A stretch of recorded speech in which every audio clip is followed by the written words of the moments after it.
Hello and welcome everybody to episode 24 of Descent into Avernus. There was some Bum, bum, things that bum. happened last week. Would anybody like to review them? Brief recap.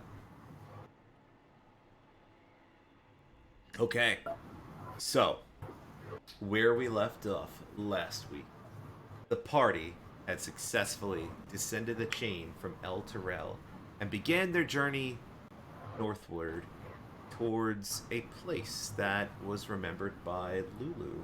A a set of mountain ranges that looked like a fist driving into the sand. And the party kind of began their track northward and avoiding a lot of confrontations with devils to their surprise. Uh, However, after a days of travel, of everything seeming to go pretty well, uh, the party was ambushed during Antamila's watch by an invisible creature with a rope and a scorpion tail and angel wings. It's a very strange creature indeed. And it was very strange because there was no sound that could be heard emanating from around this creature. And Antamila, fortunately, had the presence of mind to instead trying to 1v1 this thing, waking up her friends. And so the party fought the creature off after everyone kind of gotten awoken from their slumber, and it went to some unknown location. The party later had learned that this was Pipkip somehow, a creature that was an imp that they had encountered previously in their adventures towards Baldur's Gate from Waterdeep. And it seems like this devil had gained a promotion of some sort, perhaps.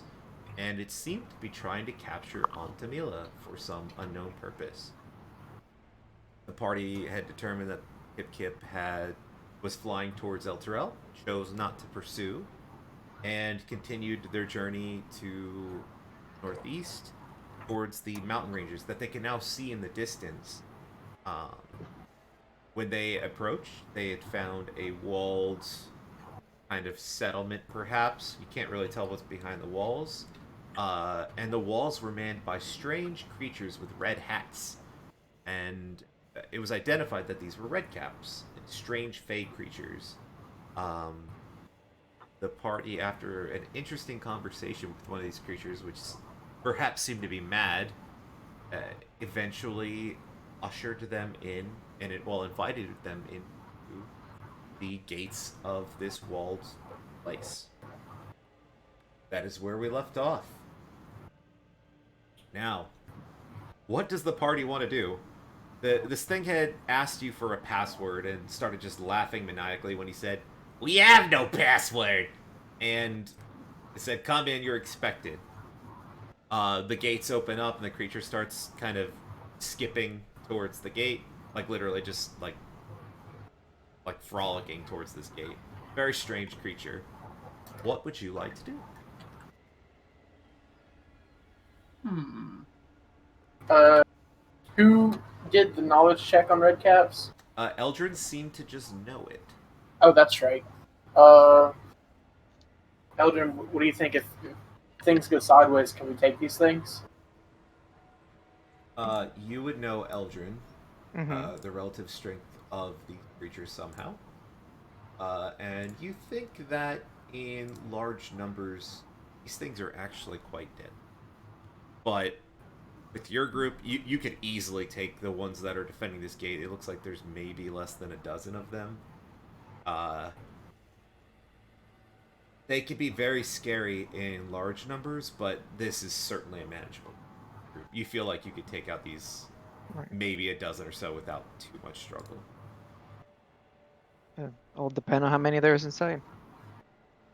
Mm. Eldrin, what's your passive perception? It's 17 or 16? 17. All right, Antamila and Eldrin, you will notice something interesting on the ground. As you're kind of close to this, you haven't made a decision yet in regards to what you're going to do. But one thing you've noticed of interest is as you get kind of closer to the gate, and you actually looking back, you could kind of see that maybe there was a trend or something. There's something that appears to be tracks leading into this gate. Perhaps like a large wagon, something like that. It's like two lines kind of going in towards the gate. But they're bigger than normal wagon wheels. It's definitely very strange. Another thing of interest that you note is there's like it's very wide. It's a very big wagon if it's a wagon. And it sometimes goes in different directions, but towards here the ground is getting kind of cleared a little bit because this is like kind of the central point of where a wagon would enter, perhaps, at the gate itself. And it kind of is making like a pseudo road leading in. With the gates open, you can see inside. You see several of these creatures kind of just meandering about. There seems to be an awkward, like, tent city in here. There's literally tents in a lot of places, as well as heaps of trash metal, like scrap metal, allocated in piles throughout the place. And the creatures come from underneath the pile and move about, and it kind of go back in as though it's like some sort of shelter of some sort. Interesting. Interesting.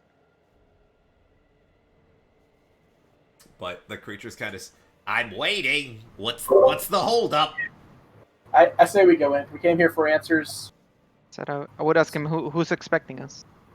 The boss. The boss? Who's the boss? Oh, you don't know who the boss is? What do you give me? I'll tell you. I'll tell you who the boss is if you give me something good. No, if we're gonna meet him, we'll know anyways. Him?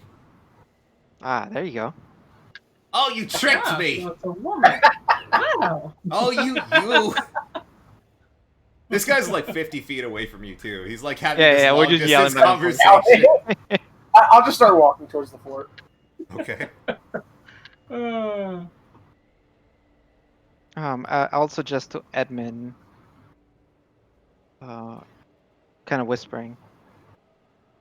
If you can activate your senses while we're in there, Yeah, just to make sure that there's nothing hidden. definitely. Okay. Are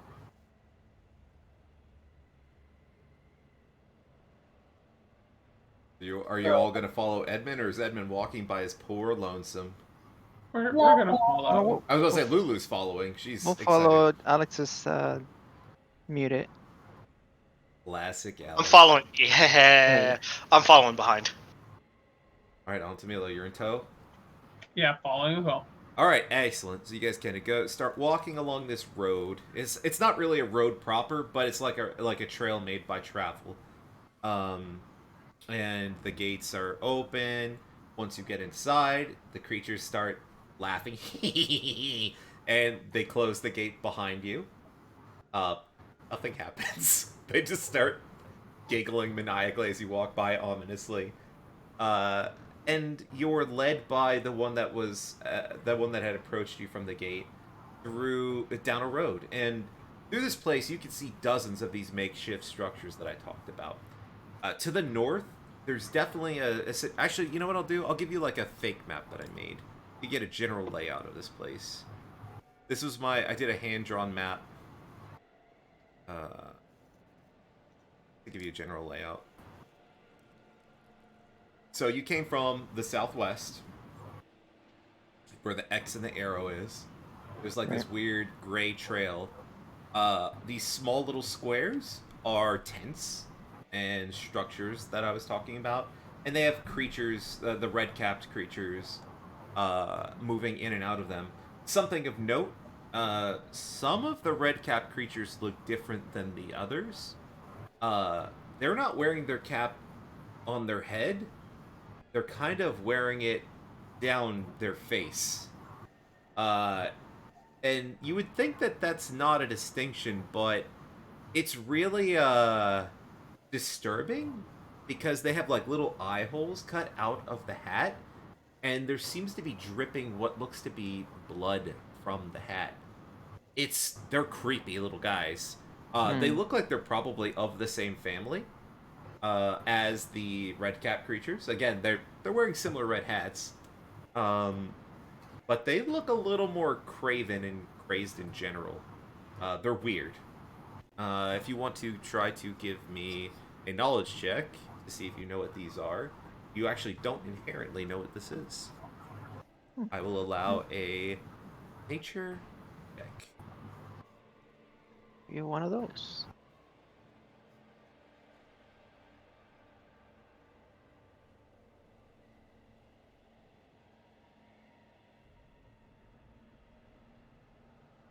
Yeah, you're not sure. You're pretty confident it's probably some sort of fey creature, just like the red caps.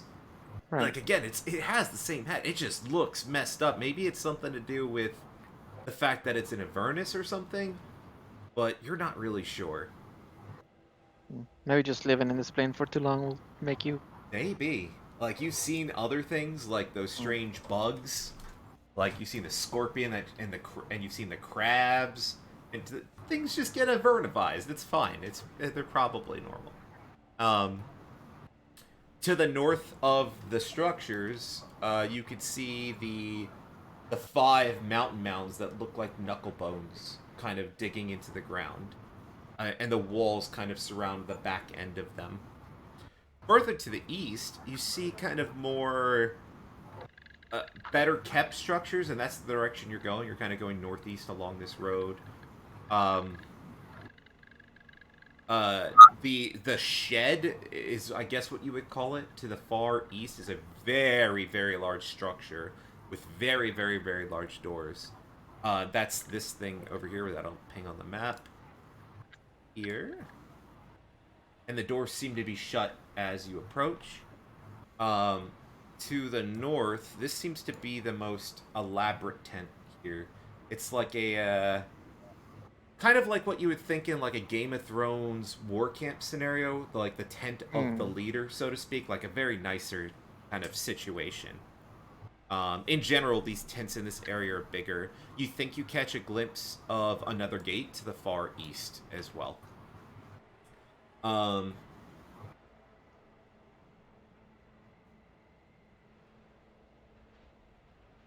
So as you're getting closer to this big tent area, the creature just kind of skips off towards the shed, or the big structure that I told you about. And on the shed, you see what appears to be 2 Kenku sitting on top of it. You actually see them notice you, and one of them pops off and starts walking towards the larger tent here. And the other one kind of squawks from the top of the structure. He says, in a strange voice that doesn't seem to match him. Again, you're familiar with Kenku, so you know that they kind of mimic things they've heard. And says, "What a deal! Patience is a virtue.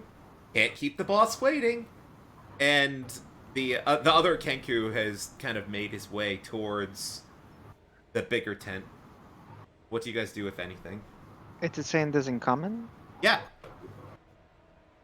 Is there any symbology or markings around the camps or the tents or anything like that? No, everything seems very makeshift. It seems to be made of, like, a lot of the stuff that you're seeing is scraps of metal of strange design, actually. If you'd like, you could try to give me a history check to see if you perhaps recognize what some of this stuff might be used for.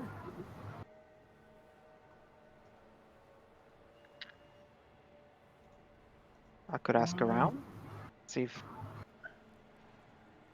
Do you Yeah, guys anyone know? that's interested can give Yeah. me a history check. Do you guys know what any of this stuff is?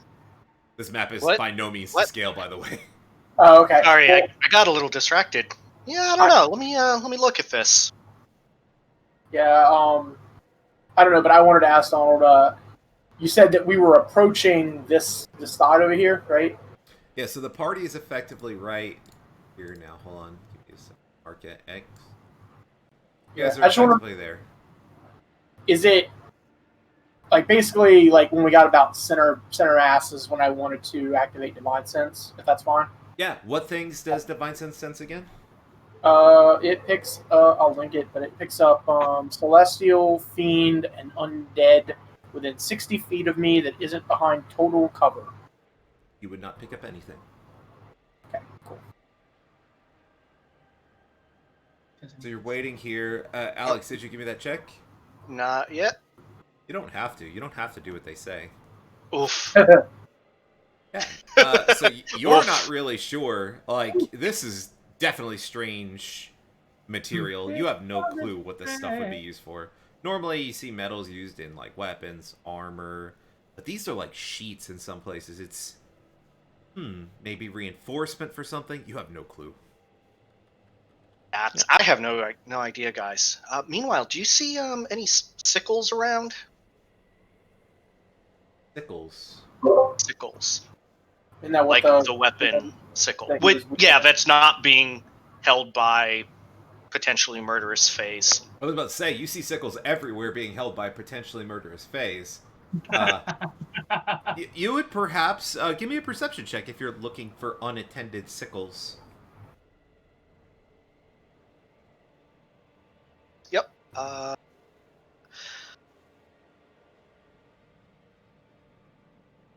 There it is. Maybe.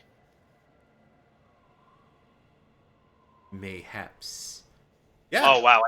What the? What is going on? So my best thing. Almost a The best 20 and the worst. Yeah. There's a tent to the south, and outside of the tent, there's a circle of 6 red caps dancing in a circle. And there's at least 3 sickles just kind of lying against the tent. Yeah, there's unattended Tell 'em. sickles about. Yeah, I'm clearly preoccupied on trying to pick one up. Wait, you're gonna try to steal stickle? No. Well, I mean, I'm not gonna. It's on my mind. I'm thinking of how to get it without. I'm not physically going and getting one yet. Let me know when you make that decision. That'll be interesting when I like it. Okay. So a few moments pass, unless someone had anything else they wanted to do or think about while you're waiting. I guess we would have probably approached the Tent? tent, Or- right? Yeah. Yeah, Yeah. were we trying to be ushered just Well- general direction or the actual? I mean, my Tent. assumption is that the leader would be there. Yeah. So after a few moments pass, as you get kind of closer to the tent, the Kenku that kind of walked off towards the tent walks outside of the tent, leading a tall creature wearing a long, tattered shift covered in mud, blood, mold, and worse. You would recognize this probably, Eldrin, as a hag. And it looks weird. This creature has goggles on its head, and its eyes are moving independently of each other, and they just kind of are looking in different directions as she walks out of the tent. And she has long, scraggly brown hair hanging out in front of her face, and on each of her shoulders she has one red-eyed raven on each shoulder, and they're both intently staring at you. Behind her walks a large, strange creature made of, you think, parts of fiends just put together. You have no clue what that is. You see like the arm of like one of the bearded devils you've perhaps fought in the past. And you're pretty confident you see some spines from some spine devils you fought. Like, you've seen a lot of fiends. It seems like a conglomeration of body parts of different creatures.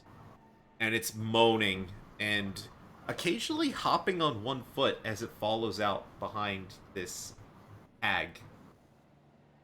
the eyes suddenly stop from going in different directions and focus on your group, and then shift specifically to Lulu.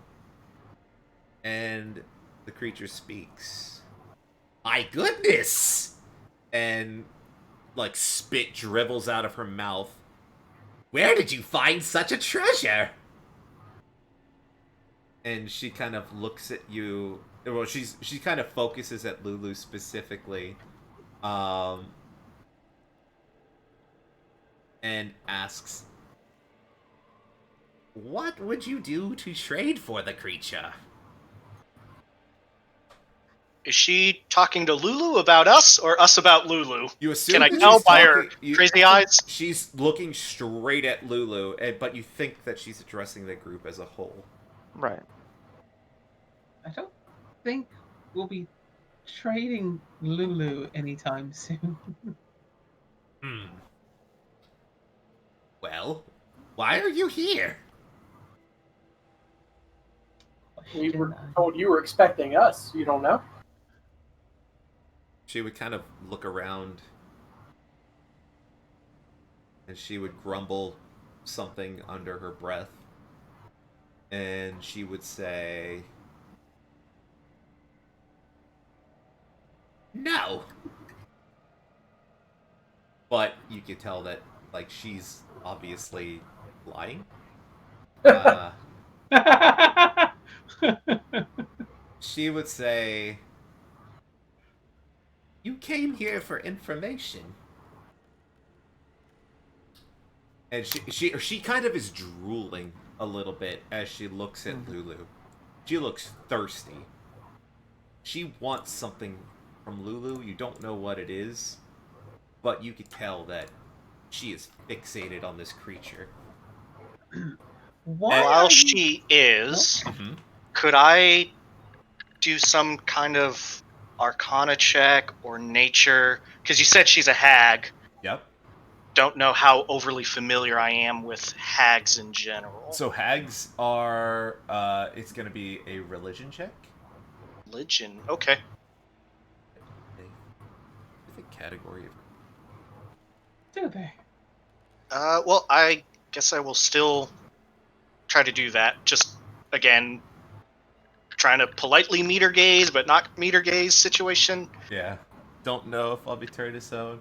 Yeah, you don't know anything about hags. Okay. And she says, I think we can make a deal. You want information, and I want information. And she kind of she stops like a lot, and there's like long pauses, and she's like licks her lips a little bit, looking at Lulu. You can, like, at one point you think that, like, she even like rubs her stomach, like it's weird. She's thirsty. I want to make sure to look around, make sure we're not being approached or... No, everything else, Okay. actually, aside from the characters that I mentioned leaving the hut, all the other creatures around the camp seem to be doing their own thing. Some are dancing, some are going off to the walls, some are entering and leaving their houses. They seem to be doing day-to-day things, not specifically focusing on your group.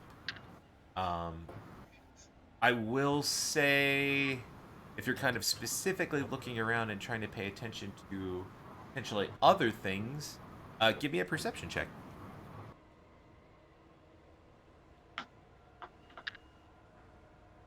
Also, I'd like for you to give me an insight check as well with that.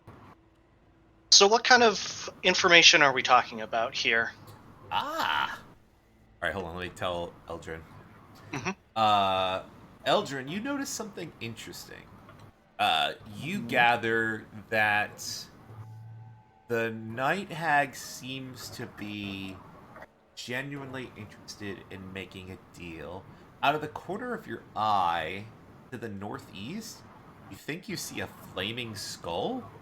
That's the best way you could describe it, like a humanoid skull floating around.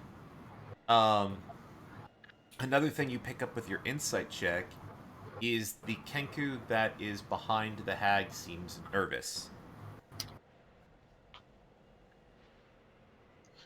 We're in danger.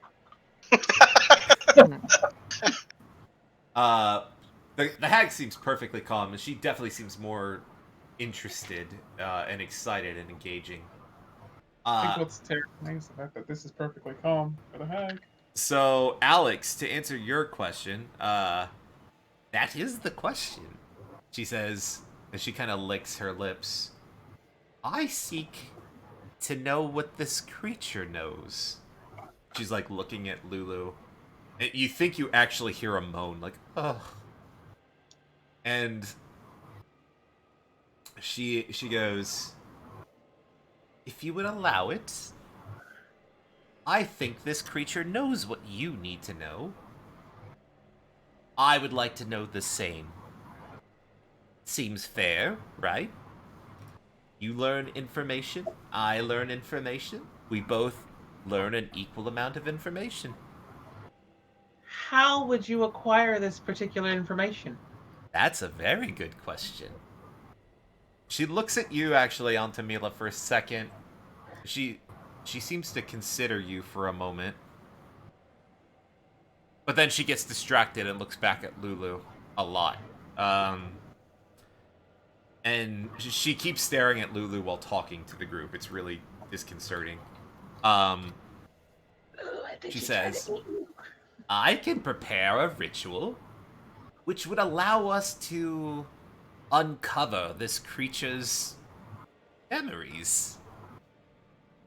And she kind of like rubs her hands together. We could all view them.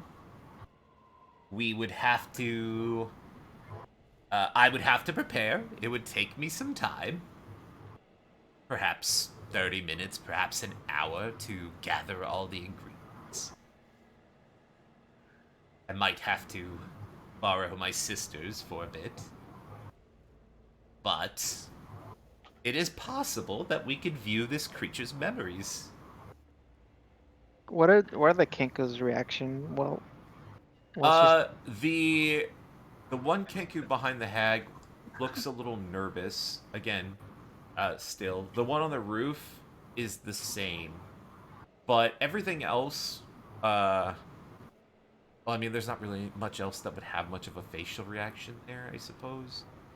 The birds are birds. And the hag just seems thirsty, Right.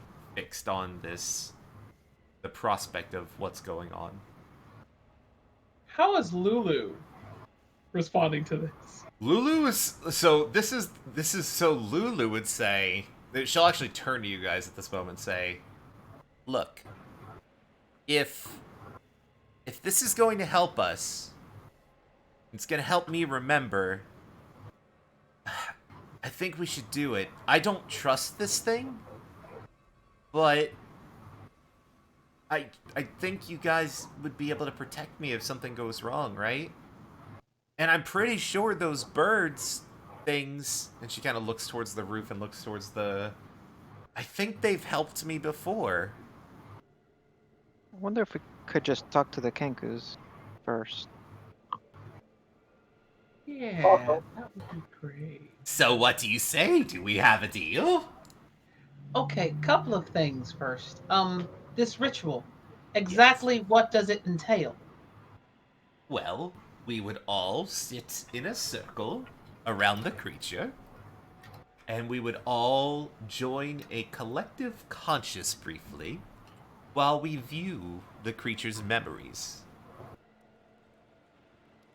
Will this ritual harm her or us in any way? She would kind of think for a second, and she says, I suppose it's dependent on how vivid her memories are. You would actually be a part of them. Nobody should die, though, or anything like that. She kind of... Does she seem genuine about it? I was just Give me thinking an I'd do insight it. check. Yeah, I have a passive 15, but I'll give you a roll too. Oh god. Nope. We are bad guys. You think that she's just being weird, like a lot of the creatures in the camps. You don't Right. necessarily get that her maniacal laughter indicates a lie. But she's kind of hard to read. She's a little weird. Like a normal person, you can kind of pick up tells and stuff. You've known this person for approximately 30 seconds. Their eyes are all over the place. They're covered in Right. poop and blood. It's really weird, hard to get a read. But you don't think that the laugh is necessarily indicative of maniacal intent or anything like that. And what do you say? I guess I'll also mention to the group about the flying skull in the background. Not sure what's up with that. You say that to the group? Yeah. Can we see it once he points it out? Yeah, it's not like persistently watch. It actually doesn't even seem to be paying attention to you guys. It just seems to be up there. She kind of It's like up in the top corner. over here near this tent. She would say, "Oh, that's just Barnabas. He works for It my has crew." it has a name. Yeah, Barnabas.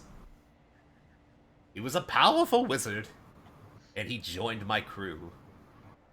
Crew? Yes? Are you What kind trying to ask for more information? I'm sorry, I'm just a bit foggy. Crew of what? Like just a band of merry whatever you are? I think we are certainly merry here, aren't we, everyone? And, like, in the immediate vicinity, all of the small red-hatted creatures kind of simultaneously turn towards her and kind of nod their head enthusiastically. Thought so. And she says, well, if you're willing to make a deal with me, I will sweeten the pot and tell you what I mean by that. But I don't give away anything for free. Information is valuable, you see.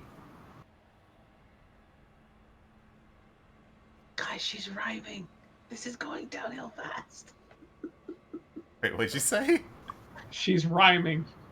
It's going rhyming. fast. She's rhyming. So let me understand. As of right now, the deal is we join together in this ritual and share some memories. Yes, you don't have to be part of the ritual if you wouldn't like to see the memories. That is up to you. But that seems like a very missed opportunity, doesn't it? Is the ritual only going to show us Lulu's memories, or are we going to see each other's? No, just the creature's memories in the center of the ritual circle. Derek, would you happen to know what this ritual could be? I'm not sure. Arcana check. Oh, okay, cool. A memory ritual. Interesting.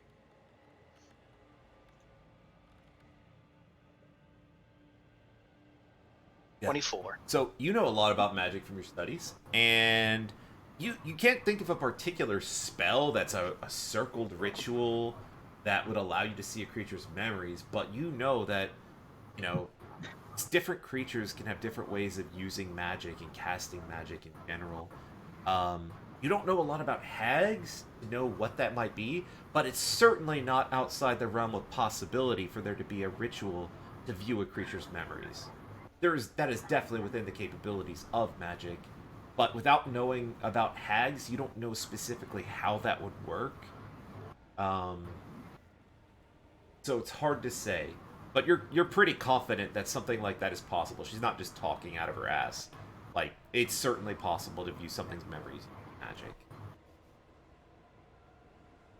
So with this ritual of yours, once prepared, all we're going to have to do is put Lulu in the middle and we'll sit around. Yes, there will be comfy pillows. Everyone can sit. Just all close our eyes and watch the dream unfold. She's like drooling a lot at the as the conversation starts to go more in the direction of you thinking positively about this or entertaining the idea. She's like, "Oh yes," like you could like she's thirsting. Well, what do you say?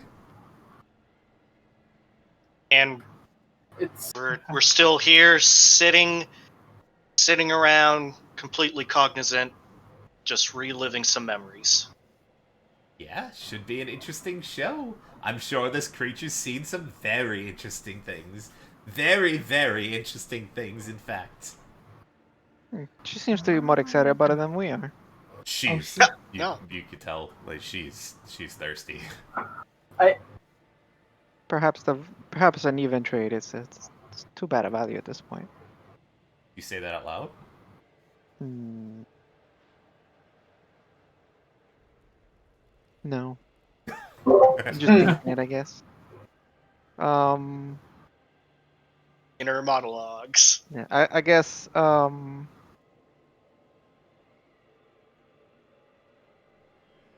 Perhaps if we were a little more trusting of each other, if you tell us a little more about your group and your camp, we could engage in such a trade. Hmm. She she kind of strokes her chin, then she strokes her eyeball. It's very disconcerting. Like her finger is like on her eye, and she's kind of Oh. scratching it, and kind of looks towards you, and she says, "Fine. Just to build goodwill, I will tell you about our glorious band of. I don't know what you would call us, but you are standing before one of the warlords of Avernus. I am Mad Maggie." And she kind of bows her head. And when she dips her head, her hair is like crusted. It falls forward in huge, like chunky clumps, and you think you see bugs fall out of it. It's really gross. And she says, "My group is probably the largest of the warlords in Avernus, and we keep order with all of the other warlords to make sure none of them get too uppity and involve things that might cause problems for Zariel."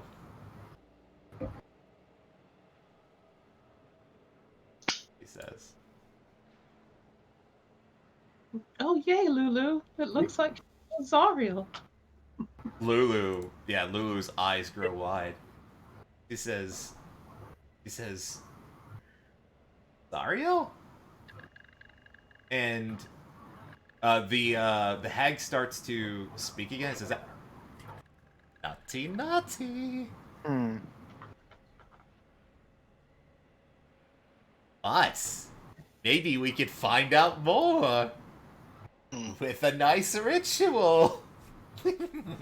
Well, it is a pleasure to meet you, Mad Maggie, now that we formally have a name. What are your names? My name is Derek, and I'll do my very ceremonious, gracious bow kind of situation to her. Okay. And she kind of looks at each of you individually, waiting for a response. Antamilla. She kind of pauses on you. She kind of scratches her eye. No. She got to quit doing that.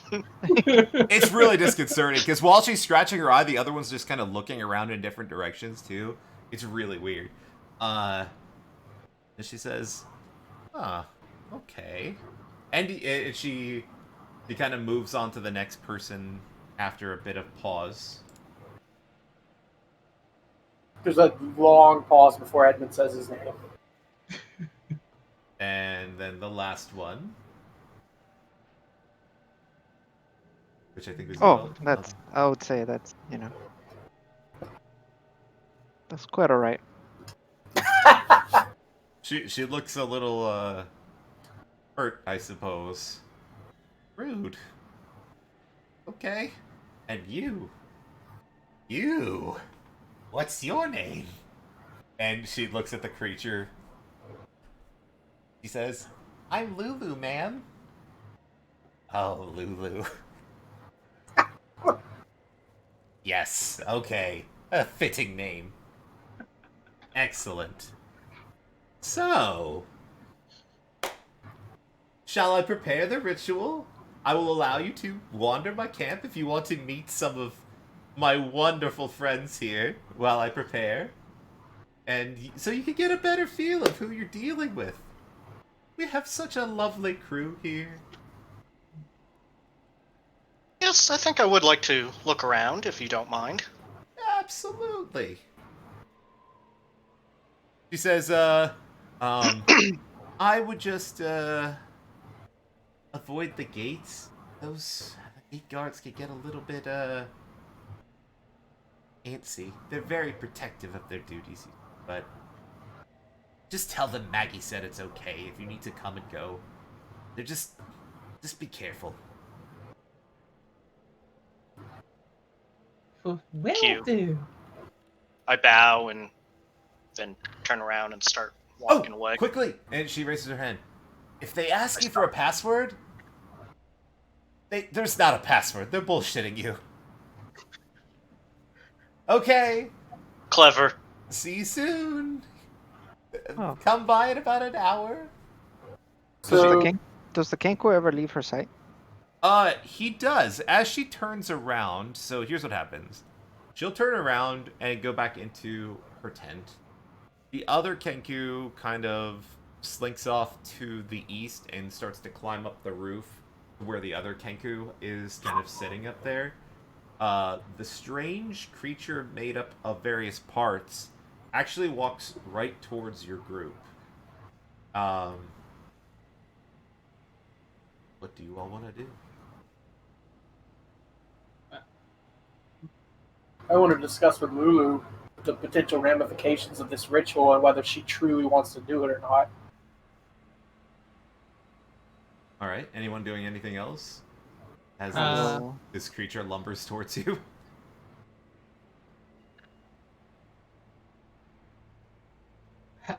Lumbering in Hello? such a fashion that I would, yeah. Am I concerned? Should I? Well, it's weird. It's a very strange creature. So it's a mishmash of various things. It doesn't seem to be like looking aggressively towards you or anything like that. But it's kind of like occasionally like limping on one foot towards the direction here. I'm actually gonna move this to a different map really quick. It's Fiendish Frankenstein. Yeah. So I would want to whisper to the group. That we should probably talk to those Kenkus. They might not be here of their own free will. So, I didn't move you guys to this map yet, did I? Freak. Sorry, hold on. Tell me when you can see stuff. I mean, a black square is I can technically see stuff now. Okay, there's stuff. Alright, so from that map, this is kind of the eastern section. Why is Lulu so tiny? She's just Little baby Lulu. Alright, so the creature kind of hops by you towards this southern tent, and is just kind of standing there, and it starts kind of moaning, and the moaning kind of attracts the strange creatures with the hats, and they kind of start moving around it and just start dancing. It's weird. But that's what you see going on right now. What would you all like to do? I've zoomed in on this little party that's happening, and it's terrifying. Yeah. It's like a giant tongue coming out, and these guys look like their faces are melting, and Yeah, they're definitely Their disconcerting faces are creatures. bleeding. Oh god. You said that Is that the what doors to this building was closed? Yeah, there's like the one Kenku on the group. Well, actually, both of them now are kind of just sitting up there watching you, munching on what appears to be rations. I'll whisper back over to Eldrin. I mean, those two were kind of the original reason why we were here in the first place. or thought of coming, anyways. Lulu, do you recognize either of those two Kenku? I mean, it's been a I while. think so. I think those are the ones that helped me. I think so. Are we sure they helped you? I think so. I don't I mean- know. They might have been the. We might be able to get the information we need from them. Well, to answer Edmund's concern earlier, I mean, if we could avoid it, the ritual thing, I'd like that very much. But if it helps me remember things, I'd also like that very much. But if they could tell us the information we need, I'd love that very much. So, Well. I don't know. I'm willing to do whatever's necessary to save my friend and to save El Terrell and to help you guys. Well, you have to be careful because once once both parties have the information they want, there's nothing stopping them from. Murdering us on the spot. There's definitely a large number of these things. You would The- certainly assume that there's several dozen. The way Maggie's tent do we still have visibility to her, or she's like behind flaps kind of? Yeah, so sorry I didn't have a better tent image to use. It's actually a much more magnificent tent than this. But it's closed. You can't see her in the tent right now. But Okay. this is the general Okay. proximity of it. You're north. Yeah. Then I am going to walk there and try to like wave, because I mean she said we're free to move about the cabin, so Yeah. I'm just gonna walk and wave and try to attract one or their attention, the Kinkus. See if they'll Yeah, come they're down. looking right at you as you approach. They look a little nervous. I'll yell up to them, "Hello, Derek." Do my bow to each of them. And they both kind of jump down. And these creatures, again, you're familiar with Kenku in general. They pop down from the roof, and they seem to kind of ignore you. And one says, "Oh, I guess it's time to get back to work," and kind of starts to open the door to this big, huge building. Yes, time to get back to work. He says it in the same exact voice the other one kind of responds. It sounds like Mad Maggie's voice. And they seem to be ignoring you as they're trying to slide open these doors. Can That's I north. do an insight to see if they are giving any hint of like, hey, follow, or I don't know. Sure. Give me an insight check. And I guess while he's doing the insight, I'll help them open the door. Why not? Okay. It looks a little skittish as you approach. But you seem to be trying to help. These are very big doors. And inside you see something very interesting. With your insight check, you can't get a read. You're not sure if that's the case, Derek. Yeah, I'll turn around and kind of shrug. Like, So the doors to this building open, and inside you see something that you didn't expect at all. There seems to be, I guess the best way you could describe it is a large carriage, but it's not a carriage, definitely not. It has wheels like a carriage, but its design and ornamentation, it looks like it's made of metal. A carriage made of metal with wheels like a carriage. There's spikes and intricate designs of this thing. To give you some perspective, it looks like this. Have I seen this before? I certainly do not think so. I was trying to remember, because this has been described to us before. So either I was thinking I either saw it when I wore the helm of Torm, or Lulu has described this to us. Ooh, what was the description? What do you remember? Zariel's chariot. Yeah. I don't even remember that. I don't know Either what that Zariel or is. Gabrielle's chariot. Well, this does not look like whatever that is. Okay. Yeah, so you're good. I'm gonna drag it on the map. Yeah, I could have sworn that's something that's come up. I'll have to go back to my notes. The chariot definitely came up, but I Yeah. took it at face value of like a actual Like a chariot. chariot. Yeah, I don't think that's a chariot. Yeah, that doesn't look like a chariot. Never Yeah. mind. So, yeah, you Had them like see, a carrot either. it looks, and this is almost the size of this thing. Actually, it's quite large. You have no idea what this is, but they pull out interesting. I assume you would call them tools from their pouches, and start making, like, using these tools on the device. It looks like they're doing some sort of work or maintenance on this chariot or carriage or whatever it is. Do I see any tracks of animals that could pull this thing? Seems pretty heavy. No. It would be pretty easy to notice in the immediate vicinity if there were, like, stables or anything like that. Right. You haven't seen anything like that. If you want to see, like, if they're, maybe it's something they summon, perhaps, and there's, like, hoof prints, give me a perception check. Maybe it's something they conjure, like you do. Hey, you're confident you don't see anything like animal tracks around here.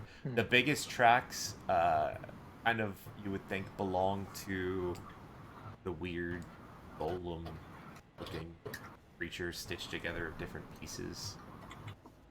But yeah, We do see the wheel tracks. yeah, the wheel tracks lead right up into this.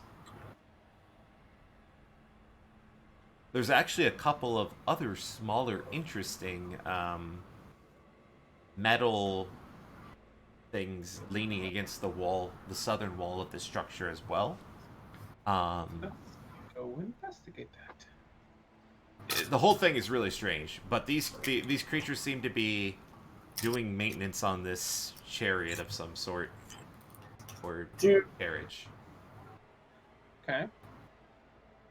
So I take it they're inside of this shed thing? Yeah, they open it up, and they're just in there, presumably working. They seem to be intentionally trying to ignore you.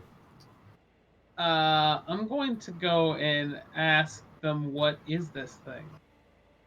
And the one would see that you're not going away, and he will say,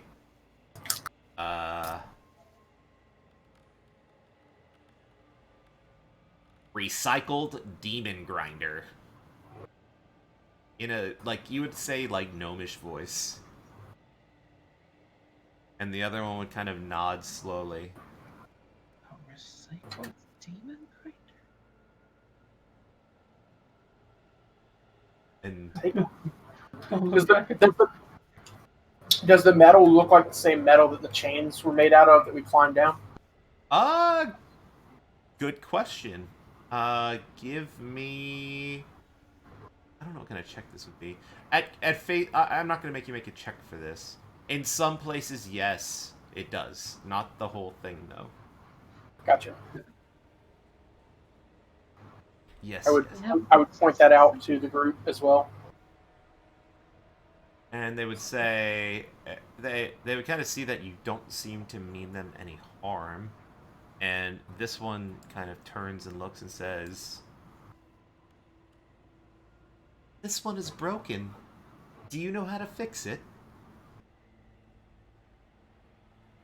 The chariot? The Yes. demon grinder? Yes. I don't even know what it is.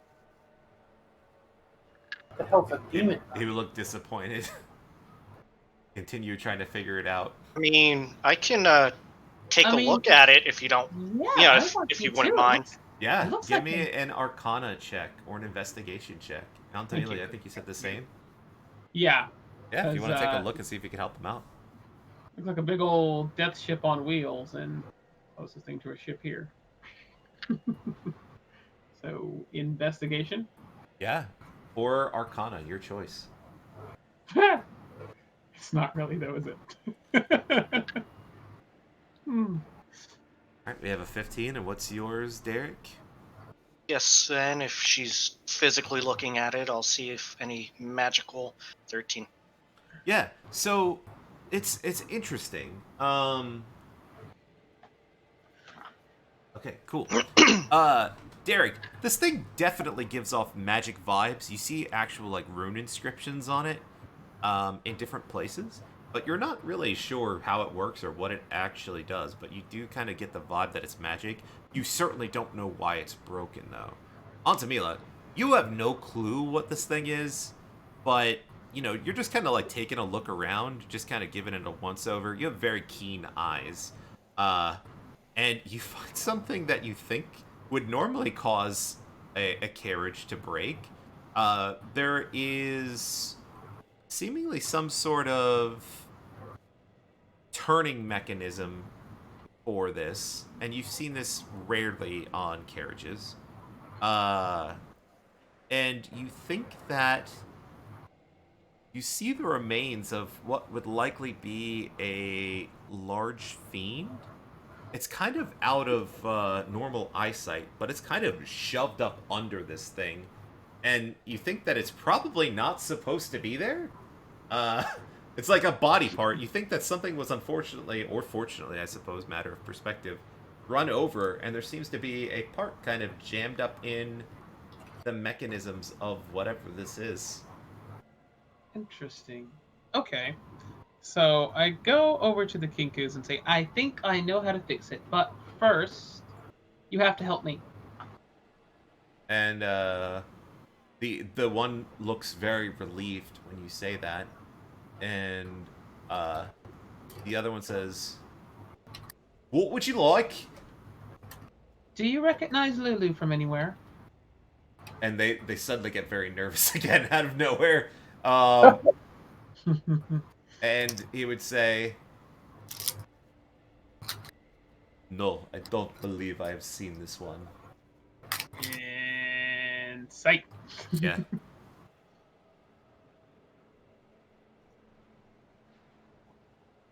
All right. It's very obvious that this thing is lying. Never seen her anywhere before. Well, I guess I don't know how to fix this demon recycler. Pity. It's pretty Uh, simple. uh, uh, uh, hmm. And the one says, it sounds like the voice of a little child. You promised not to hurt us. I look at it, dead eye. I promise, and I honestly mean that. Okay. Uh, the creature considers things for a moment and says, "We have, we have, we have, we have." Okay, so when they say they have, I scoop up Lulu. You see me like hop out of the actual thing, or if she's not in there, I grab Lulu, and then I usher the king into the back of the shed inside. Oh, okay, they'll follow you. Okay, so and if anybody sees, I'm not trying to particularly hide it from the group per se, but yeah. Um, okay, how do you know Lulu? Where have you seen her before? She came to us for help. And how did you help her? And they kind of grimace a little bit. And it's a voice of a kid again. It says, "Remember, you promised." I did promise. And they say, we and the voice changes different times during this. I'm not going to keep doing it, but they have to string together different things to make this sentence. They'll say, "We brought her to Rahadi." Who is that? They would say the owner of the Wandering Emporium. The Wandering Emporium? Yes. So, okay, all right. She wanted to go home. Do you know what happened to her after you brought her to Rahadi? We got paid. Giant golden elephant? Makes sense. Okay, now, big question time. Do you know what Maggie's plans are with her memories? You guys seem to be a little on edge when she was talking. She would say, uh, we were scared of you hurting us. Not scared of Maggie. Okay. The other one quickly corrects him. Mad Maggie. And the other one Mad- nods. Mad Maggie. Okay. So you don't know what she plans to do with the memory she's going to see inside of that little elephant's head? They both shake their head no simultaneously. Okay. And your best approximation, after she gets the information, are we going to be killed? They would consider it for a moment, and they would say, no. And they would say, in fact, if you put in, or if you follow through and show us how to fix this thing, we'll actually put in a good word for you. A good word for me? Yeah, with Maggie to say you helped us.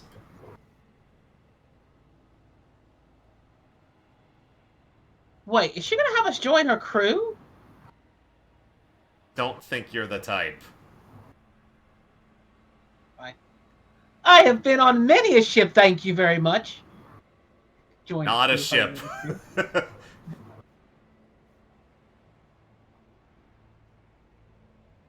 Okay. Actually, you know what he'll do too? He'll kind of jingle a pouch on his side, and he would say, "Too heavy for you to be on the crew." Coin. For me. I don't know if that implies that it costs money to be on the crew, or you can't handle the amount of money you would make when you're on the crew. You could give me an insight check. Sure. I would say I'm probably guarding the door. So I mean, if I'm there, I would probably say Sight. those are probably Yeah. not regular coins. Hey, so Antavilla doesn't quite pick up what is being put down, but Eldrin deduced it.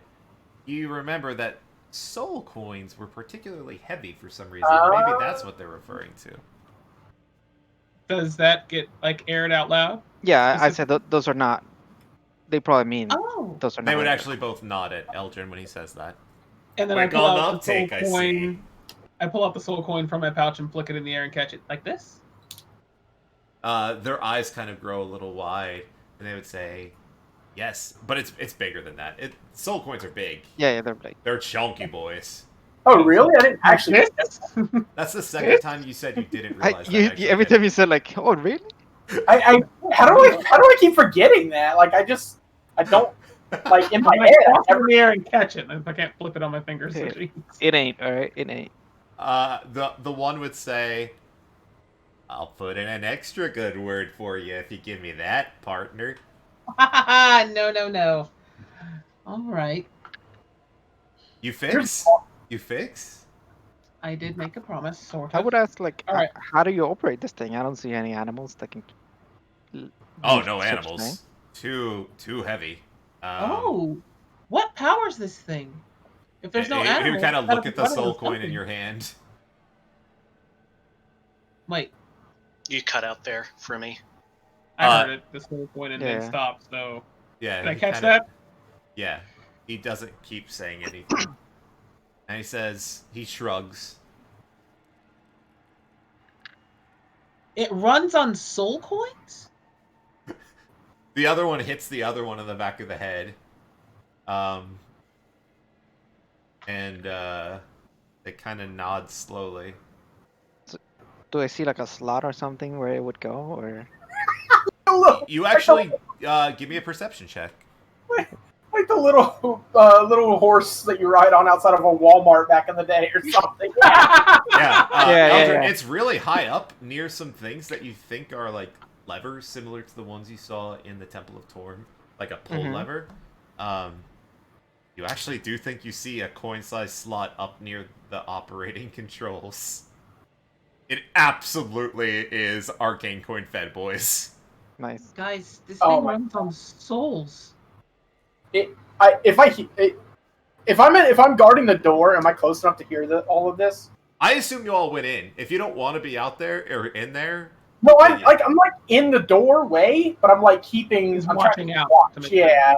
yeah. So originally, I assumed the intent of the conversation was to be hush hush because I think Antamila thought that these things were in trouble. Yeah. So Yeah. I'm gonna assume strongly that you're talking quietly. So if you're not inside with them, you're not gonna pick up on this. Yeah. I'd be like here. Yeah, I think I would have followed. Edmund, they're intentionally being quiet, so if you want to give me a perception check to see if you could listen in and make sure there's nothing going on. Yeah, I probably would be trying to listen to the conversation. Yeah, you hear just fine. While watching the door. Nothing's sneaking up on you guys. Edmund leaves his post and heads over to the Kinku and immediately asks what happens to the coins after you put them in the machine. Edmund, I don't think you want to know the answer to that question.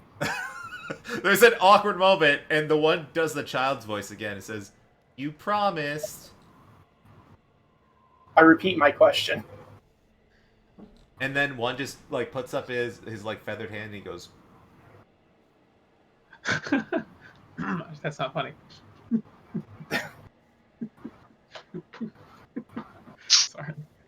It's like nothing less from this place.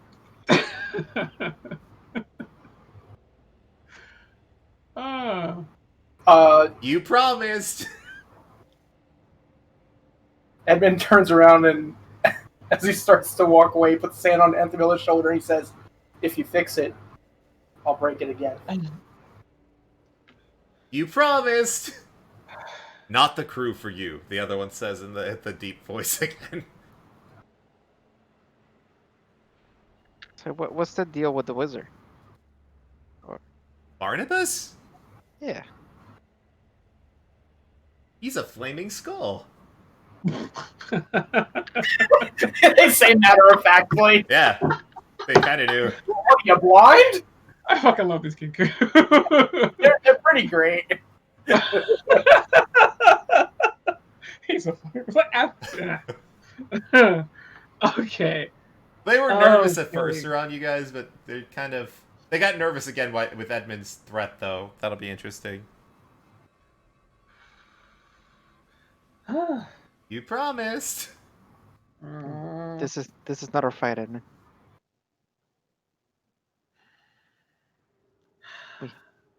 We have bigger fish to fry. Give me something long and sharp. The one Kenku actually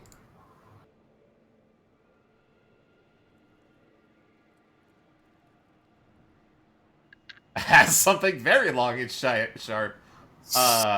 He pulls off of his... You actually see it. He pulls off a silvered pike. Why in God's name do you have a silver... Never mind. Okay, He would actually answer you and say, "Silver works well on fiends." As the Kenkus are moving around and all that, and they're giving Antamila stuff, the one that kind of jingled the bag on his side. Yep. Could I try to slide a hand one of those coins? So you want to try to kind of move up stealthily to him, and then without him noticing, you want to try to kind of like open the bag and pull out a coin? Correct. Yeah, so first give me a stealth check, and then give me a sleight of hand check. And I'll assume that you're doing it kind of like mid-conversation, so he's a little distracted. Yeah, I'm waiting for a good opportunity for them to be distracted. Yeah. Okay, you have advantage. And yeah, so he's like kind of talking to Antamila, and Antamila, you kind of actually notice Eldrin kind of slip off to the side, and kind of shove his hand into this bag. Eldrin, are you currently holding any soul coins? Nope. Okay, cool. It feels heavier than you would have expected for a coin. Like it's pretty big. I'm gonna do the thing like everyone else was just doing on camera. Um, Pretty big, but you're able to pocket it out without a sound. You think that there's about 2 more in there. He's good. No, he's not. All right. While conversations are happening, I will interject somewhere and say, by the way, what are your guys' names? Oh, That's very rude. I'm sorry. I'm Chaka, and that's and the other one says Clonk, Clonk? Clonk, Clonk. He says it in the same exact tone every time, and he looks disappointed in himself. Clonk. Who named you Clonk? As I crawl under the dang thing and start removing the stupid fiend from the gears, because I promised. Mummy dearest. And he just kind of shakes his head, and Chaka kind of laughs at him. Clonk. Alright. How tough is it going to be to remove this thing? It's actually not a problem at all. I think the biggest problem was the fact that they didn't know that it was up in there. It's kind of camouflaged. You know, demons, devils, kind of reddish. This thing, underside, like the infernal iron, kind of reddish. So yeah, kind of hard to miss. But yeah, you're able to pull it out really easy. Okay.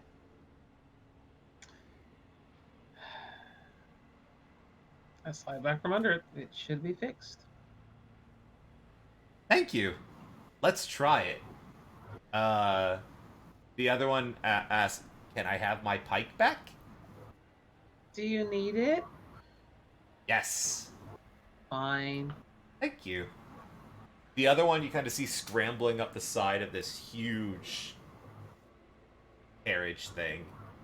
And you see him pull on a lever, twists like what appears to be like a valve of some sort. And this thing, for lack of a better term, comes to life. You hear strange noises from the top of it. You see smoke coming out. It lights up red from the inside, from various holes that are in the sides of this thing, and it seems to make a low rumbling noise as it comes to life. For lack of a better term, it's like a creature is woken up. And the one Kenku gives a thumbs up with a feathered hand down to his sibling, who gives 2 thumbs up back, and he turns it off, pulls levers, twists knobs, etc., and it dies down and it stops making noises and vibrations. And he hops down and he says, "Good job. Maybe you can be part of the crew." She shudders at the thought of that now. Is there any other way to power this thing other than soul coins? And he would just kind of look at his friend, and he would say, "Sometimes Demon Icker can make it run better, but no." What do you mean by sometimes? You have to. He would explain it in a way that's beyond your understanding, but mechanically and the way it'll be described, I get. Actually, the way it'll be described is no, but it makes it go faster if there's fuel in it. Effectively, it's like NOS. It's like kind of, yeah. So it can't run on it alone, but Yeah. with it, it runs super effectively. Yeah.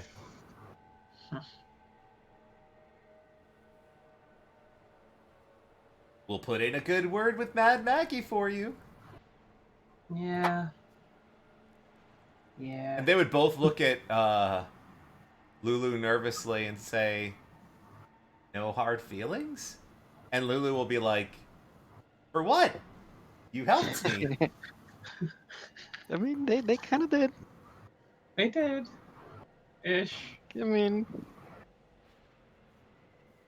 what do we So, know? Do we know I anything do about have this one more merchant? question. Oh. Yeah, about the merchant, actually. yeah, Go ahead, that's go ahead. that's why I was like, you guys don't know. I'm very surprised that you made that jump. I'm like, what? So what are you asking specifically, though?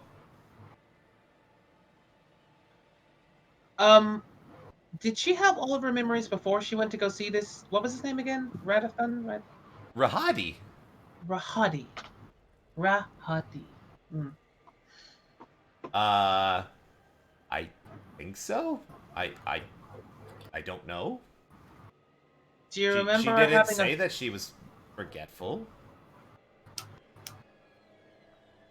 Yeah, Kenny.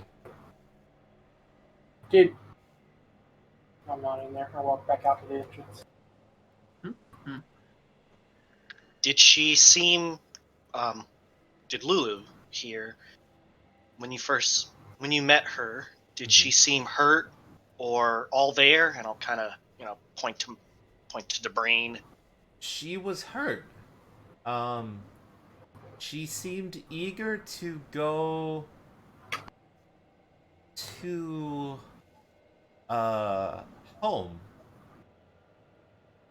I'll just go home. Where could we find this Rahadi? That's tricky. Uh, it's called the Wandering Emporium for a reason. They move. They No sell way to- things across the wasteland. Not a way to find them. You will stumble upon them sometimes. Hmm. They always seem to go where there's an opportunity for money to be made. It's likely Money they'll as find in- you.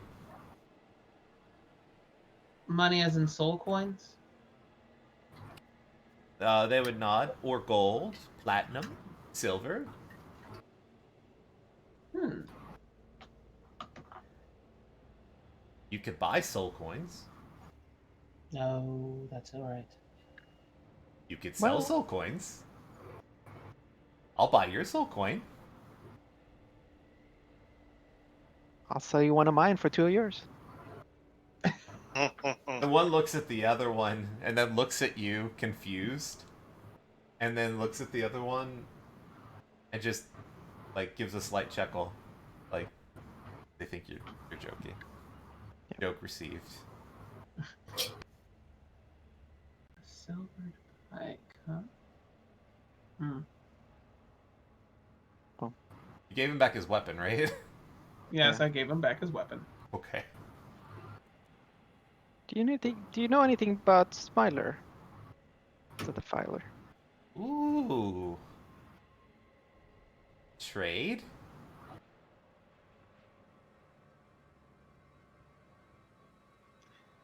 Hmm. Well, that good word from our friend here, you know? Wait, what? I mean, we did help bring this thing on. We gave you information. And we're gonna put in a good word with Bad Maggie. Hmm.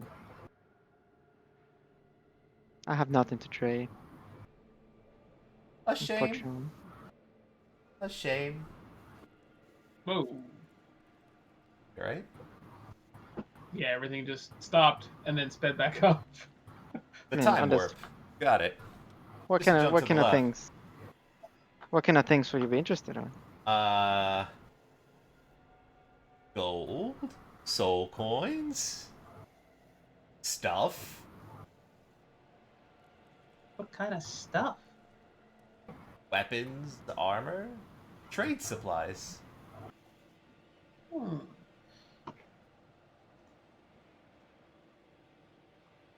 I'll pull out Gale Mail, fire resist, Okay. and I'll say, what about this? What is it? Oh, it's a, you know, powerful armor. Hmm. Good material. Is this the one that's made out of the dragon scales? Yeah. Kind of look it over, kind of tap on it a little bit. And the one would kind of look over at the other and shrug and say, "Sure. Deal?" Oh, well, it depends on what you know. If you know that he exists, then that's not good enough, right? We know more than he exists. He does Okay. exist. Sure. If you have the information you claim. Hmm.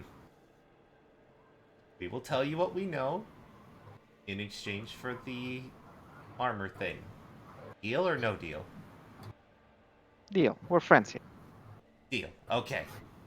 So, Smiler the Defiler is one of the warlords of Avernus. He actually has his own crew.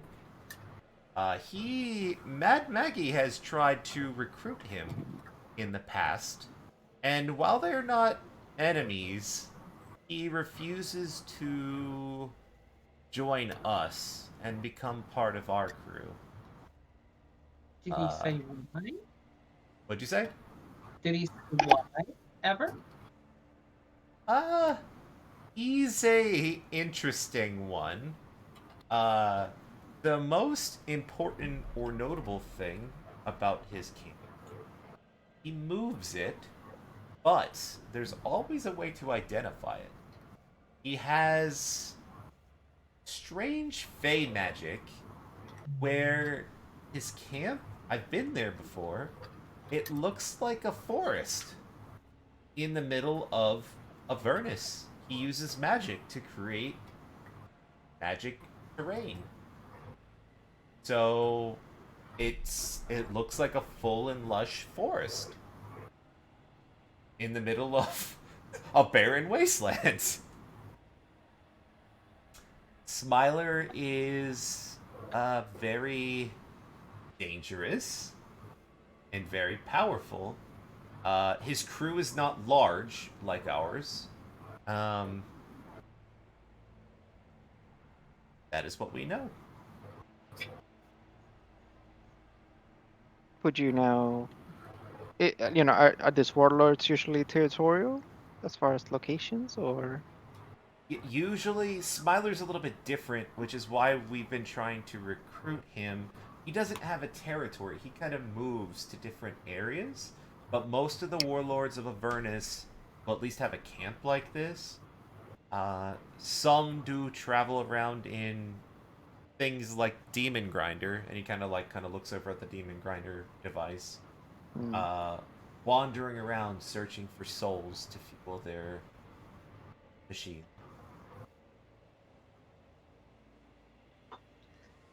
Smiler does the same, but he's more mobile. No base of operations sitting in this.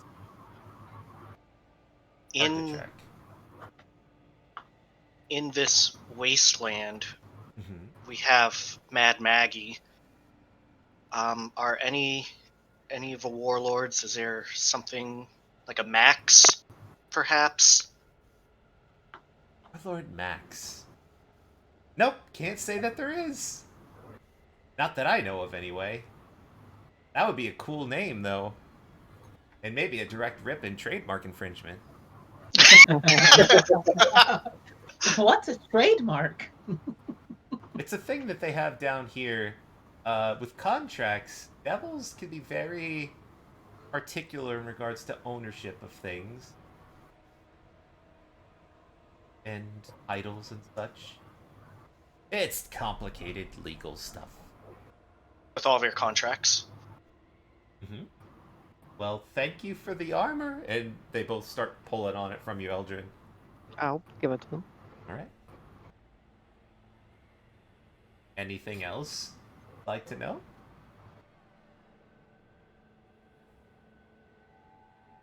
Okay. Well, we're gonna get back to maintenance. Enjoy the camp! They kind of wave and thank you again. They seem genuinely happy. All right, what do you guys want to do? Oh, Maurice, are you? Oh no, actually. Yeah, it time warped again. Okay. It's weird every single time because all the words come at one time, and it's just like, how is it recording it? And after it's lagged, it should just go to the next Yeah, it's thing. weird. You freeze and then suddenly come back to reality. It's really weird. Everyone else is still moving, but you'll be like, and then, and it's really weird. Yeah. Snap back. Snap back to reality. Oh, all right. So what do you guys want to do? That was like a 5-minute conversation. You still have time to do other things around the camp. You could wait. What were we waiting for her to gather supplies? Is that what? She's preparing the ritual in her tent. She said it would take maybe 30 minutes, maybe an hour or so. She said to come back and see her in an hour. She'll send someone to find you, but think about an hour. We're waiting. We haven't really decided if we're going to go through with it yet, but she thinks we are. Yeah. She certainly seems to be thinking this, yes.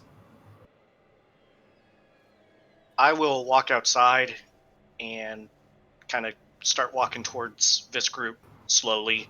Yeah, this is a really Try to- awkward sight. Try to interact and like, what is happening here? Yeah, so you see this strange creature, the weird mishmash golem, you think, of various fiendish body parts, kind of hopping around on one foot, kind of moaning in what seems to be agony. And the creatures with the weird blood hat things are dancing around it like happy as all can be. And they're kind of just dancing in a circle. It's the weirdest thing you've ever seen in your entire life. They're like kind of dancing around this thing. That's what you see.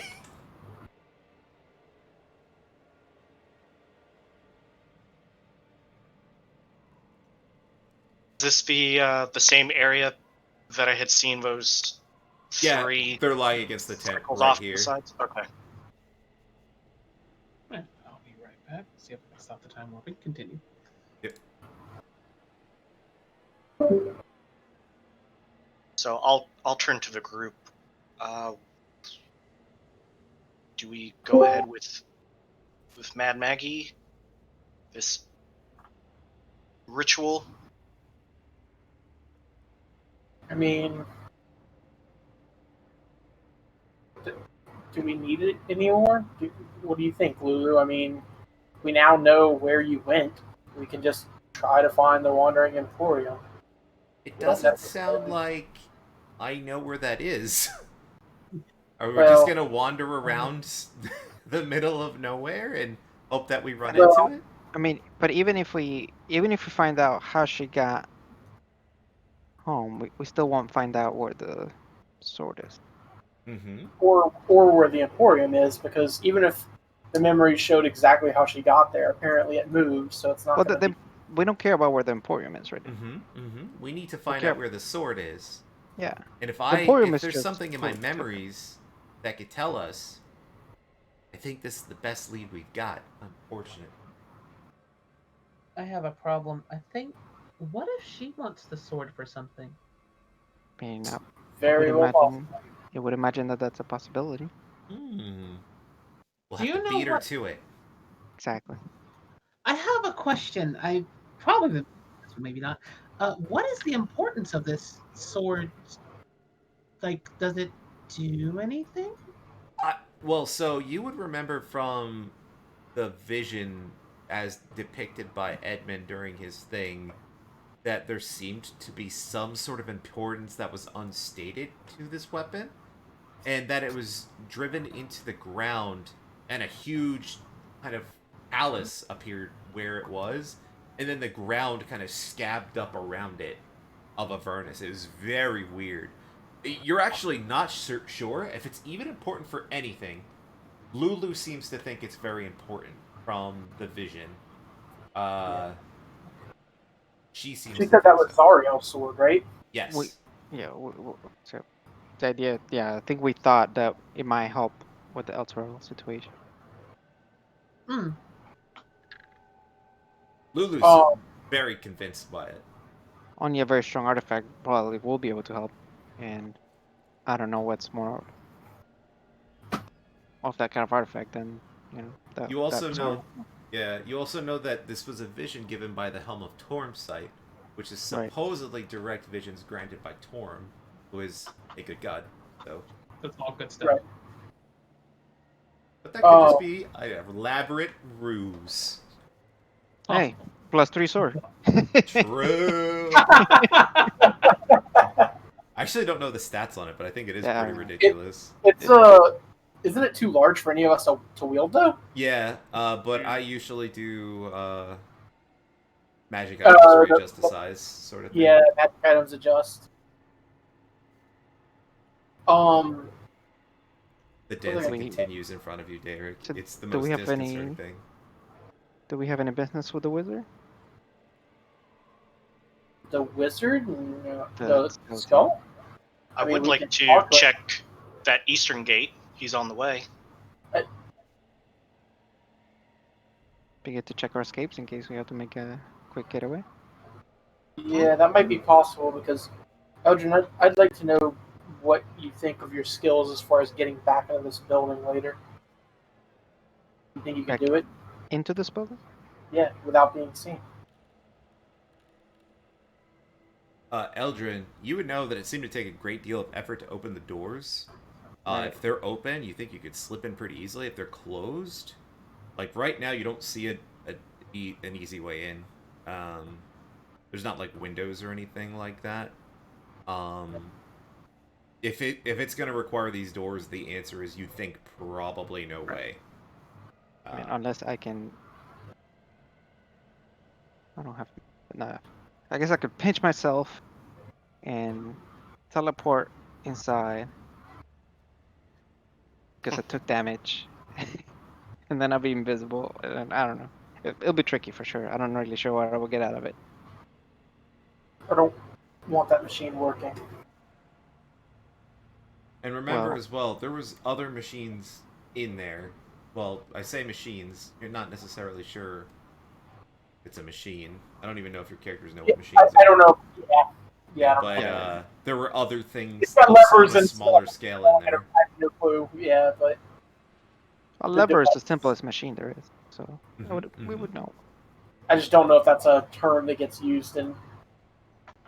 Well, levers the are D- old school, but like this is when you think of lever, you think of something you're kind of doing a pull. I meant machine. In a pulley like you said. system, levers. We're not going to get into this right now. Yeah. My point is, Edmund wants that thing destroyed. He's like already thinking of ways like taking Derek's ball bearings and pouring it into the holes where the levers are, or something like just some way of jamming it up so it doesn't work. We don't want to make any enemies if we can avoid it. They're already our enemies out here. All of these things. Well, you know. We don't want to die, is what you mean. Well, we don't want everybody in Alterel to die. This That is was all- awkward Preferably both. morality discussion happening in the middle of a camp near things. You know, if we were of the right mind, we should just steal that machine and leave and try and find that random thing now. But I cannot condone letting a soul just. Ugh. It's an abomination. Let's see what we find out, and then if we come back, we come back. All right, so what do you guys want to do? I think I liked Derek's idea of checking out the eastern Okay, sure. gate. Yep. So I guess. Yeah, I'd be moving around like the northeast Yeah, so up there. in order to make a stop near the flaming skull first. Yeah, you see a flaming skull just wandering about. It looks like it's near a tent, and there's like a fire on the ground, and just kind of wandering, floating around. That is what you see. I wave over to it, say hello. A spectral hand appears in the air, and it waves back to you. It says, "Hello yourself." Not expecting that. Nope. Very interesting. I guess I will walk closer. All right, give me a dex save as it shoots a fireball at you. Was that what you were? You betcha. No, I'm just messing with you, dude. Yeah. Yeah. I guess I just wasn't actually expecting a response and like clearly like, oh, okay. Yeah. So I'll walk up and try to say more. Who are you? Hello, I'm Derek. Who are you? Like a magical hand appears, like trying to emphasize this thing. Like, as you know how people kind of sometimes talk with their hands, like he's using his mage hand to effectively do that. I am Barnabas, a powerful wizard, and now I'm a flame skull. I work with Mad Maggie. May I ask your name? Barnabas. Again. Right, Barnabas. Okay. Derek, I do the cordial bow. These are my associates. I kind of wave behind me. Apparently, only 2 of them are with me, so... I'm actually surprised. You haven't heard of me? Have I ever heard of him? Is there any kind of, maybe a history check? You haven't heard of Barnabas. Okay. What was your most famous feat? Well, it's awkward because he doesn't have any. I was. No, that's not why it's awkward. He takes his mage hand, starts scratching his head, and he says, I'm sure I've accomplished great things. I don't remember. Right. So, how can I help you? Right. Very, very interesting. We often don't see a flaming skull. Oh. How were you perhaps a necromancer at one point? Usually this, no judging. No, I think that a rival did this to me. I don't quite remember. So long ago. I definitely didn't do this to myself. I like limbs, hand. You can see the mage hand. Yeah. It's frustrating. There's definitely limits to being a floating, flaming skull head.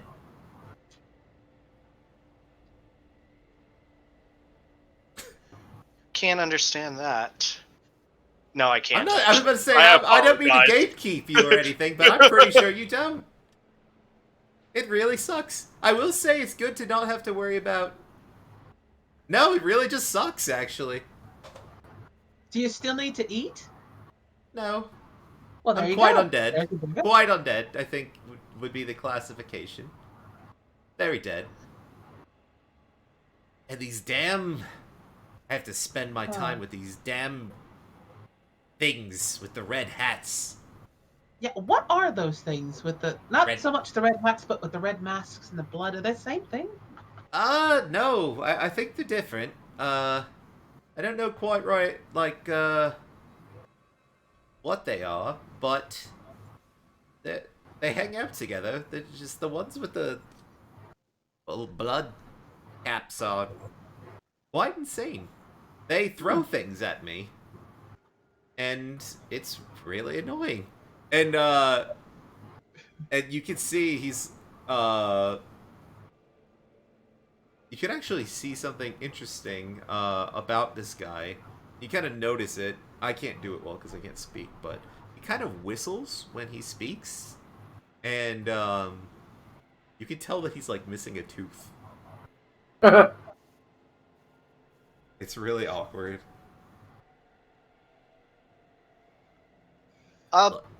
Bastards. Savages, I say. Here we go. Anyways, sorry. So Barnabas, quick question: is there any kind of armory or maybe perhaps blacksmith here? Hardly. No. Everyone just carries around their sticks with knives on them, and There's Well, not how do you- anything as organized as that here. How does your camp, your crew, maintain their weapons? They don't. You could kind of like their weapons are really like kind of gross, rusty, bloody. The closest thing we have is the workshop, which I think I saw you coming from. There's basic tools and implements there to relegate the machines, but not like a smithy or anything like that. It's this machine of your making. No, I don't have the skill for that. I think these all come from Bell's Forge. Would we know what that? Would we know what that is? Give me a religion check to recognize Bell. We, I, did Don't I? we already know who that is? Yeah, I'm pretty sure Do we? we already. The Dead 3, It right? is the Archdevil. Avernus is ruled by the Archdevil Bell. Hell, yeah. There you go. You know that. Not to be confused with Presumably.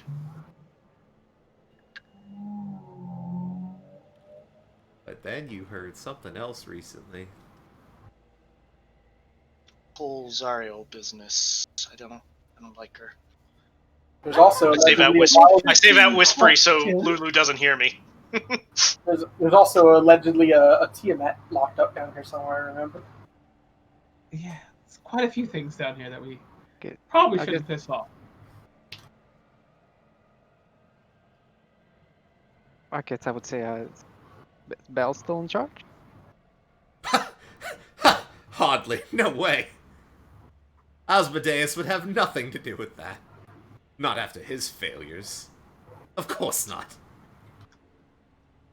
So, who is in charge at the moment, if not Bell? How long have you been here? How do you not know who runs Avernus? Buffoon. Humor me. Humor me. Sylvanus. He kind We're of putting looks you at around you. here. And he sees an opportunity. How about this? I will tell you if you help me with a problem I'm having. What's the problem? Is it Kinda scratching He kind of something? floats up 'Cause, close to you, like as if to whisper into your ear. It's very disturbing because it's a flaming skull right near your ear.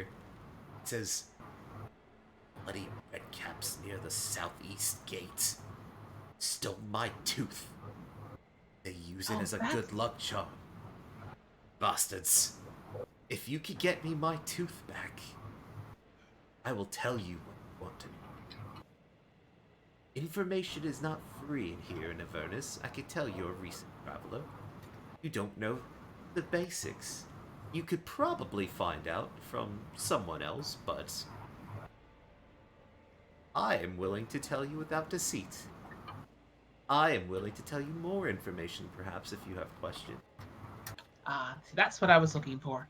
I'll see what I can do about your teeth. "Thank you," he says with a whistle. And he kind of, like, retracts back from Montemila. "So, yes! I could say definitively that Bell is not in charge of Avernus. That's laughable. The buffoon. He'd probably kill me if he heard me say that, but he can't hear me. This is not his domain."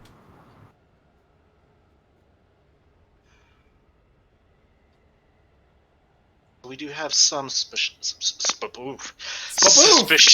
some suspicions, but well, good Sir Barnabas, perhaps should be on our. At least I'll be on my way. Try to find your tooth. Please don't tell Maggie. It's quite embarrassing, actually. There's just so many of them. I can't really do anything about it. I can't take it back. There's so many of those little bastards. I hate them. I want to fireball them, but I think Maggie wouldn't take that very kindly. Incinerate the lot of them. I also don't want to incinerate my tooth. Actually, and his mage hand starts rubbing his chin. I wonder if my tooth is immune to tree. I must experiment. You'll need your tooth back first. Right. Okay. Antimilla is To going know. to awkwardly inch away towards the east gate where the red caps have his tooth. I assume. Yeah, so you're at the east gate, which is closed. You can see a red cap on top of like a small pseudo tower situation, um, which is elevated about 10 feet up. Then you see red caps guarding the eastern door of the. There seems to be another door on this side of the shed. These doors are closed. Okay. Is the gate like a door gate or more of a portcullis? It's like a door gate that you think swings outward. Probably wide enough to fit a specific grinder. Yeah, you could see obvious trails coming from the shed. So you think that this probably opens out for the demon grinder and other devices in the shed to kind of roll out. Okay. So do I see any red caps with maybe a necklace or I don't know, a waist charm possibly that looks like a tooth? Give me a perception check. Also, join the party, nerd. What? Moved you.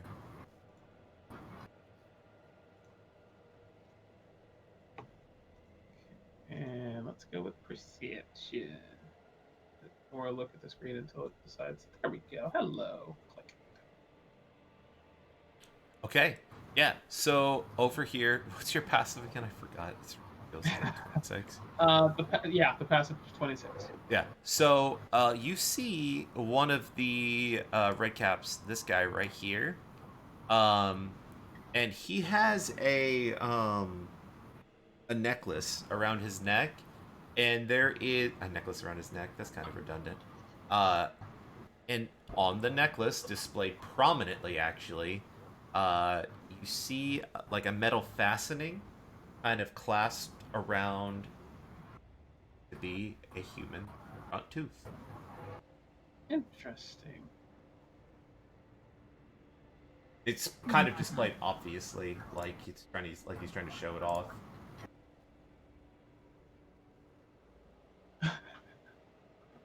Hmm.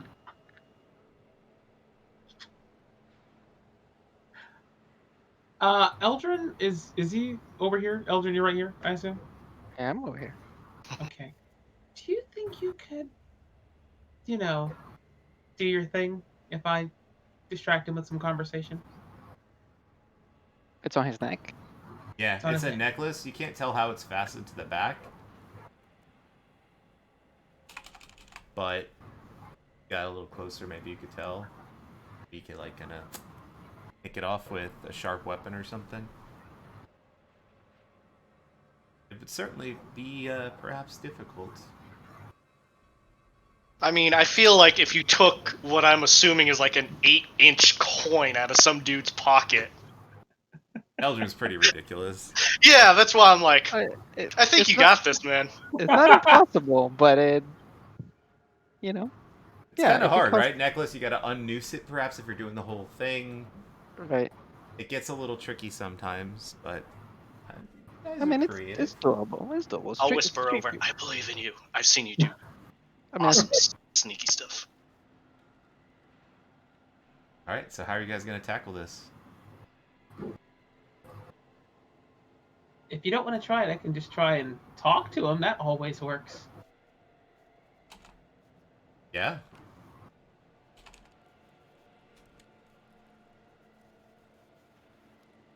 I mean, as long as you're not having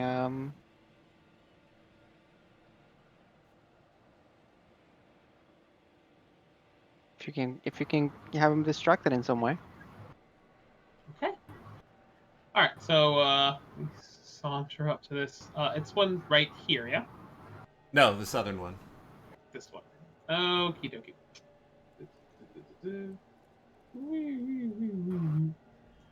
All right. So I walk up to this red cap. Who He's like is- picking his nose as you approach.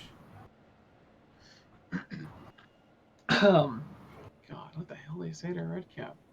Is there doors to the thing back here? Yeah, Mhm. to the inside of the shed, absolutely. Can I just try and see if it opens? Gonna try to open the door. Yeah. As you approach the door, this red cap walks up to you and says, "Piss off!"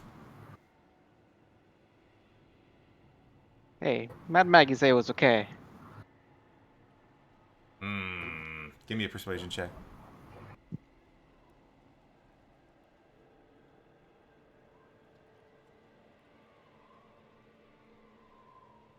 All right. He will say. He actually looks a little nervous when you say that. Says, oh, "That's oh okay." And You he'll can kind go of ask her if you want. nope. And he says he'll go back to his post. That's what I thought. When you try the door, Mhm. it looks like it would open in a similar way to the other one, where it would require a lot of effort probably, but it doesn't seem locked.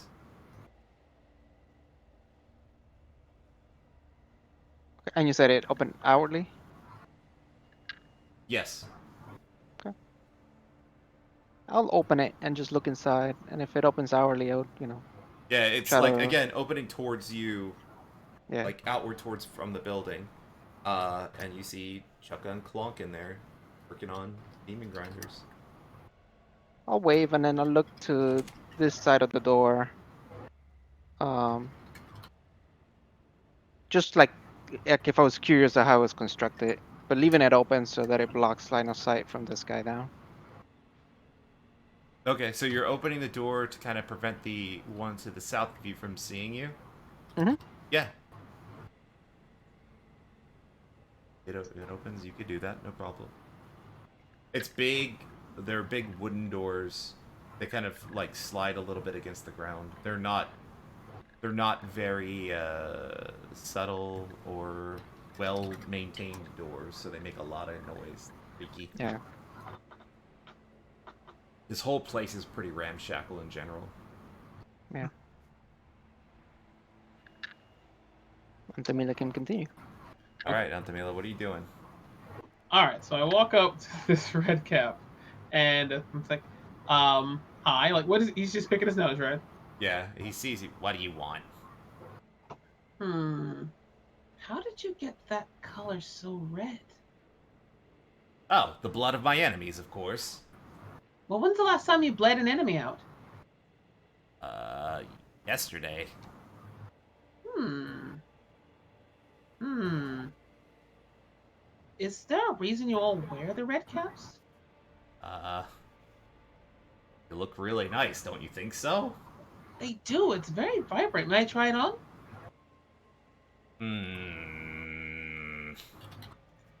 No. What? Why not? This cap is very special to us. Well, I'll give it right back. I just want to try it. Get your own. Okay. Well, how do I make one then, since you won't give me yours? Ah, that's a good question. So first, you get a hood of a cloak. If you notice, the rest of it is tied around my neck like a kerchief. Like a And kerchief? Let me see. yeah, look. He Okay. kind of looks down. You can see the necklace around his neck, and there's like a kerchief.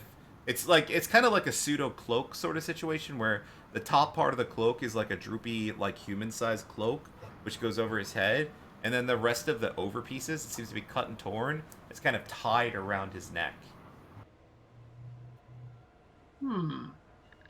So you just have it roped off? Yeah, I just I think tie you should it. have something fancy keeping it together, like maybe like a gold bangle or something, if it's so special. If I had one, I'd probably accessorize. Yeah. I didn't think about that. Ah. Okay. One. Okay. So, I reach into my bag and I bring out the little crest because now I have the shield, but a little crest, a little symbol of Valkyr, which is like a little. Before it was supposed to be a necklace, but I just put it on the shield, so I guess I don't need it anymore. It's like I don't really use this. You could use this to keep it together. Oh, thanks. And he goes to take it from your hand. Ha ha! I will give this to you if you let me try it on first. Give me a persuasion check. Oh God. Trying to convince this guy to part with his most prized possession. Temporarily. Yeah, but Where are you? There you are.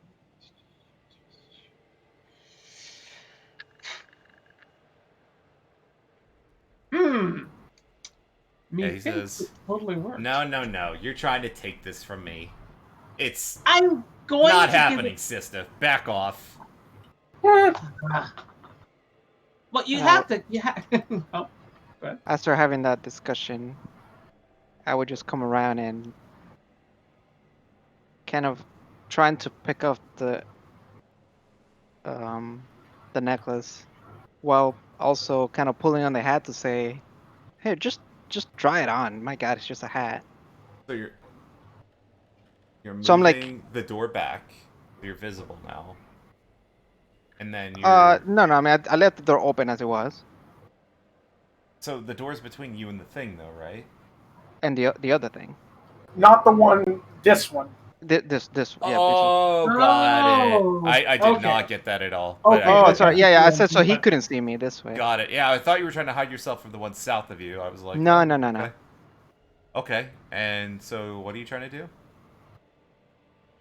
I was trying to like kind of pull the hat to make a commotion and at the same time like pick up the necklace.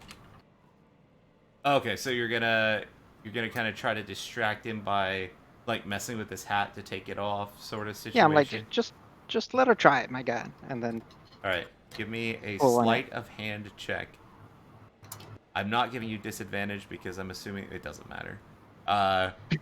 Yeah. So he's like, "Hey, piss off with the hat," and you're like, "Oh, okay." But by the time you take your hands away, like the necklace is like pocketed down your sleeve, Yeah. like a long time ago. Like, sorry, you're like even showing your hand, so there's no indication that you took this thing. Right. Altamila doesn't even say you take it, but she does notice that it's suddenly gone off the guy. It's like, my God, these guys are not very friendly, Antonella. I I'll know, go but you don't have to mess nudge with their admin. hat. Go, get out of here. So Okay. rude. Like, All right, so I am going to get some tips on how to make my own bloody cap from this guy if he'll give it to me at least. Yeah, so the instructions are simple. The cloak piece, shredded. Step 2 is dip it in the blood of your enemies. that is literally it. That is the recipe. Does And it you have just to keep be the adding to blood it. of my- Mm. Yeah, you And it has keep to be the adding blood of the it. enemy. I mean, you could use the blood of your friends, but Have you used the blood of your friends? I mean, when desperate times call for desperate measures, when my cap starts to dull, like you Oh, have to that's have true. it the shiny, nice red. You do have to have the shiny, nice red. That's true. That is very true. Okay.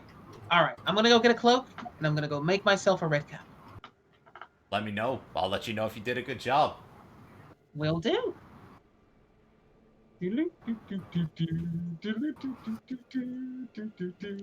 Yeah, he just continues on, doesn't even seem to notice anything.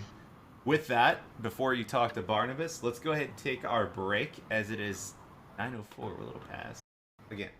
Alright, we're back. Welcome back, everybody, to Desire to Avernus. Alright, so the party. What would they like to do?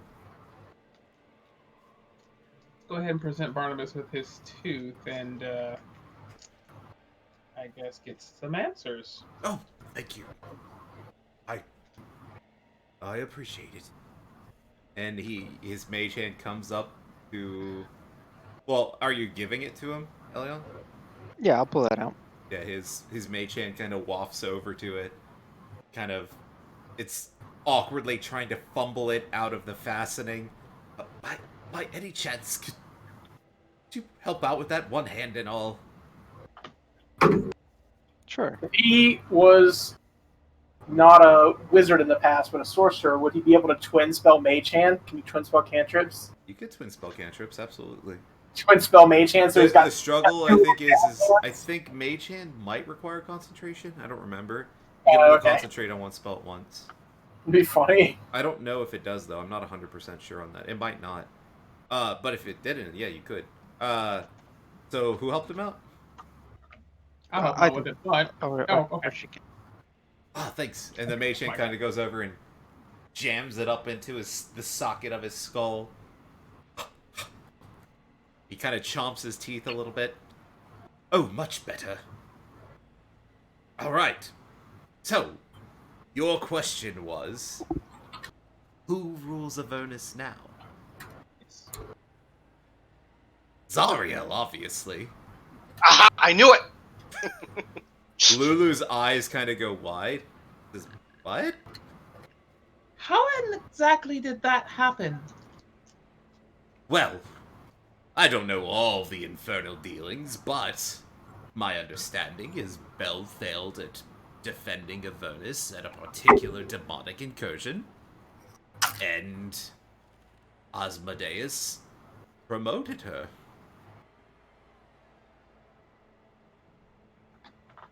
But she's not a demon or devil.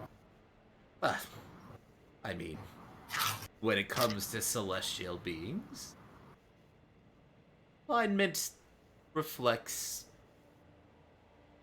alignment to ideals and goals can change them. Just say, I don't think Zariel looks quite like the majestic angel poetry and literature would lead you to believe. She is transformed into quite the killing machine, I think. Very impressive as a general. Very impressive on the battlefield. I'm looking at Lulu to see her reaction to Her this. eyes are just wide, and she's just like taking this all in. But she has like these wide, like watery eyes. I'll Is she fight several technically, demons like- at the same time. What? What about several demons? Oh, several of the flying ones, I think they're called Vrox, simultaneously decapitated 4 of them at once. Very Is she- impressive. Is she like technically an archdevil now? I suppose when one oversees and rules a plane of existence in the 9 hells, I think that would be considered. Probably, yeah. She certainly looks the part.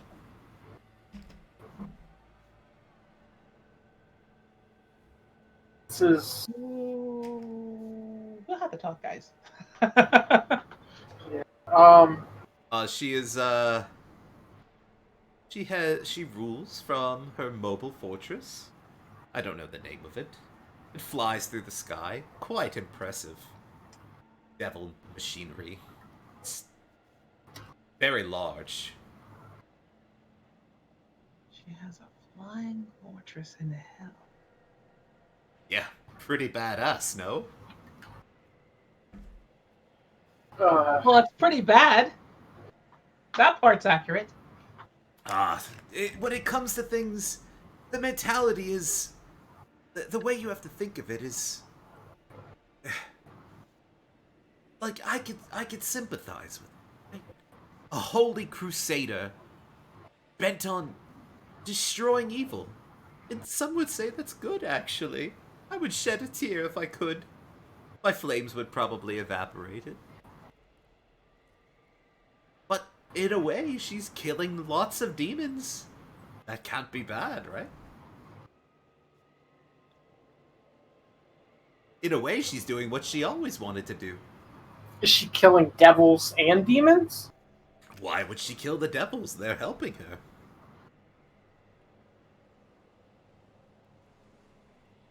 There is some level of that, logical reasoning there. Of quite right. Logic. If you have a goal, enemy of your enemy. His one mage hand does like the. And speaking of enemies, the Archdevil Bell, you said he was demoted by this Yes, Asmodeus. effectively cucked, I would say. He now works directly for Dario. Quite embarrassing, I must say. To once rule a plane and then be forced to work with someone. Quite embarrassing. I don't know how he wakes up in the morning. Then again, there's not really a morning in Avernus. So with these quote unquote demotions, I have seen certain creatures physically change as they've been promoted and get bigger. It's a circle of life, What- I say, down here. So Scott what I'm is- trying to ask is like Well, what would Bell's level? Is he still considered Archdevil? Is he actually still an Archdevil, or He's still quite powerful. I don't know. Titles are interesting things. He certainly would not risk confrontation. He's still quite powerful, though, but if he did not follow orders, devils are all about hierarchy and orders, after all. I'm sure that the ramifications of what Asmodeus would do to him would be quite severe. Although I can't think of being much worse than being in a situation where your direct report ends up overpassing you.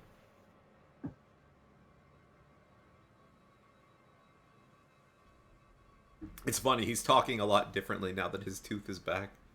He went from like this weird Australian accent to like this weird pseudo-British accent. Yeah. So wait, Zariel served Bell beforehand? Yes, she worked her way up the ranks, killing demons, proving effective on the battlefield. They definitely recognize gumption and success here in the Nine Hells.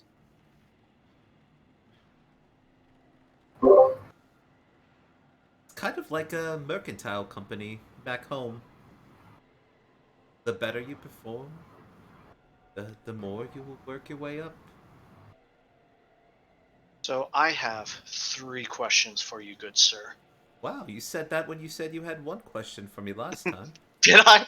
Oh, silly me. Your story gets more and more involved. Very interesting. 3 final questions. Okay, final questions this time. Very For me. interesting. For me. Oh, I see. It's this whole hierarchy, all these devils seem really confusing.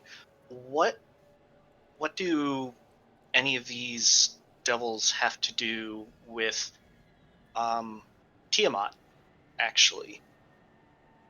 Tiamat, that's a very interesting question. I don't know a lot about Tiamat. I know that far from here, she has a prison. She is kept here by Asmodeus. There is a tense truce, I suppose you could say, between her and Zariel. Tense might be a bit of an understatement. What do you mean by what? Sorry, what do you mean by truce? They tend to avoid each other Why? because Tiamat, in my opinion, is more of a demon than a devil. He wants nothing to do with the infernal machinations of the devils. She is a dragon through and through. She values her freedom. She is forced to stay here. She is still very powerful. But she she still commands a lot of power herself. There's a... I don't know the details, but Zariel doesn't mess with her. She doesn't mess with Zariel. That implies that she has the capability to, if she wanted to. So when you say she's imprisoned here, you just mean she's trapped within this plane? She's not literally in a prison. I don't know. Gotcha. There could be a physical prison. Maybe not. I wonder why those. Well, Derek, you had more questions, right? yes. My second question, again with the hierarchy, you keep mentioning Asmodeus. Oh, yes, the ruler of the Ooh. Nine Hells. Okay. Of course, everyone knows that name. I could have told you that, Derek. Yeah, actually, you might have even known You if. probably know. Yeah, this is like a. It's kind of like literally the devil. Like if you had to pick a the devil, it's Asmodeus. Like he is the head honcho. Yeah. No, Derek recalls, I think he was hopefully trying to get another different bit of information.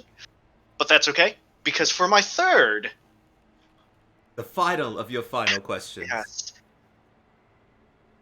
Have you, the reason earlier I was asking about an armory, have you seen any spare sickles lying around?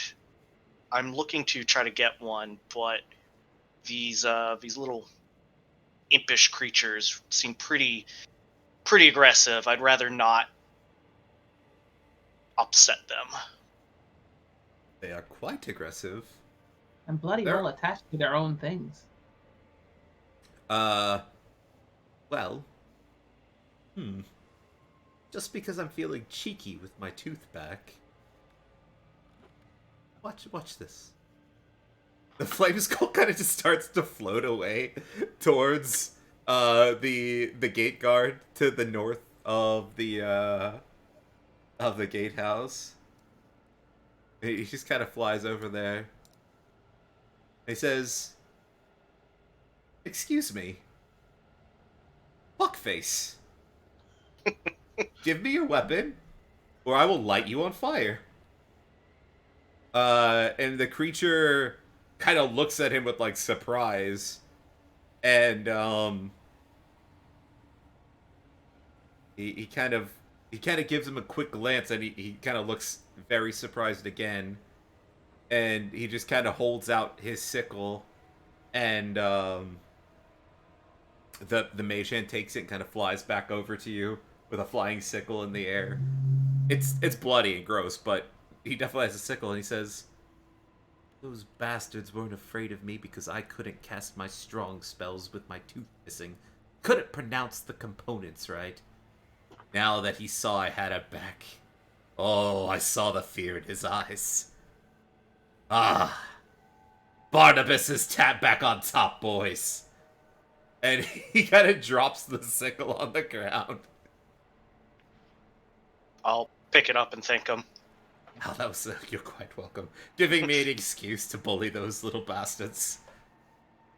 And then I'll turn and say, "Well, those are my 3 questions, boys and ladies."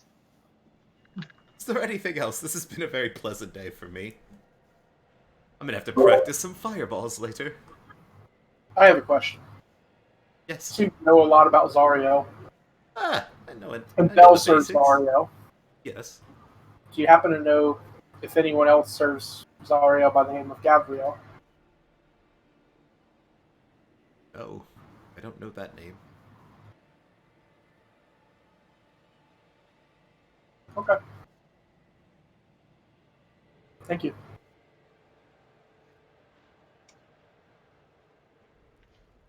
All right. Well, if we're done, I'd like to get back to my studies. Start practicing. Sorry, just I hate to keep you waiting. I want to get you back to your studies. Do you know of a Rahadi? Ah, the owner of the Wandering Emporium. Yes. If one was looking to find the Wandering Emporium, is there any way one could? I suppose if you had high-level divination magics. But generally know it seems to pop up in the appropriate places at the appropriate time in Avernus. Hmm. If you're looking for it, I'm sure it will find you. Suppose we'll The run into owner it is soon quite enough the then. businessman. If he catches word somehow that there's a group of adventurers from presumably he kind of looks you over material plane. Uh, I am sure if word spreads that you will happen upon the Wandering Emporium if you have something of value in your possession. Okay. A lot more questions, but A they're not lot looking more for questions. Oh boy. it. How about No, this? I should ask you. It's only fair, right? I'll Where do agree you to come that. from? I I mean, what do you mean by where? Like who? All of us? Yeah. Essentially, I look at the group, making sure that no one's like shaking their head violently, saying no. Waterdeep. Ah, yes, material plane. Thought so. Okay. Why are you here in Avernus of all places? Absolutely absurd, if you ask me. That is a multi-tiered question. I'd be Um, interested to hear it. I'd love information. long story short, we're all looking for someone, essentially. Ooh, I might know them. Who's? Um, Who's? Smiler. Ah, the warlord. Mm. You keep picking interesting targets that wander Avernus. You're seeking things that wish to not be found. Well, if they were easy to find, you wouldn't need to be asking. Yeah, I suppose that is true. Uh, I don't know much about him. He wanders Avernus. He's a powerful spellcaster, a fey creature, I think. Or was a fey creature, I think. Something. He's very unnerving. Because of the smiling. Yes, it's a very earned nickname, I suppose. Do you think Mad Maggie might know where he's at? I don't think anyone knows where he's at. There might be methods to contact him.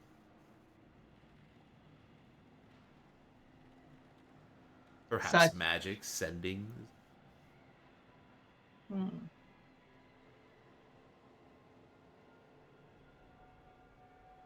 Mad Maggie's relatively accomplished as a spellcaster with the power of her sisters. I imagine she could probably get a message to him. Certainly, she communicates with him. She's trying to recruit him, actually. He never, ever joins. It would be interesting to see him here. He would bring more excitement. Again, very unnerving, though. And that's coming from one that's always smiling. He kind of looks at you with his skeletal teeth in a perpetual skeletal grin. It's just weirder when you have flesh. I don't know. If you say so. Hmm. Interesting. Well, at all. I guess for now, Well, if you tell me who you're looking for, outside of, you said someone's, who else? um, Arkan? Ark. That name's from. He's. He is one of the warlords that's not associated with the devils. I think he's. Ah, yes, he's the champion of Tiamat. What was that name? Archon. Archon. Quite an interesting fellow. I've heard an interesting rumor about him. I can't believe it's true though. Ooh, I love gossip. What is it? Well, if I tell you, you have to tell me something about... Let me think. I'm trying to think of a very good question, because this is probably valuable information, I think. I would like to know...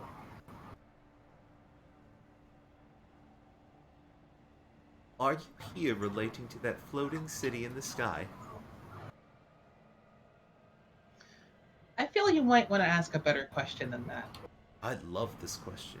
If you feel it's not a value, it's certainly a value to me.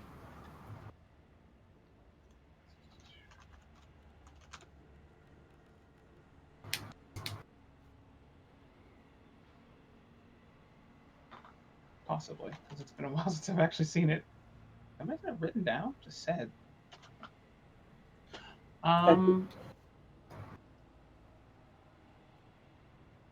Technically, that's kind of why we're here. Excellent. That's all I need to know. Excellent. All right. Good to know. Sort of a side venture we ended up stumbling upon, but yeah. Now, what is this gossip that you heard? Oh, yes. It is rumored. It can't be true. Obviously absurd. That Archon has obtained the Hand of Tiamat. Or not Tiamat. My apologies. He is the Hand of Tiamat.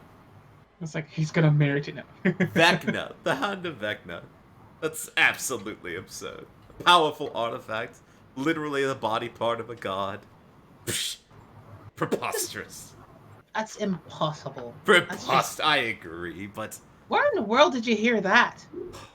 you know, as part of a band of warlords, we have traveling types that come through here.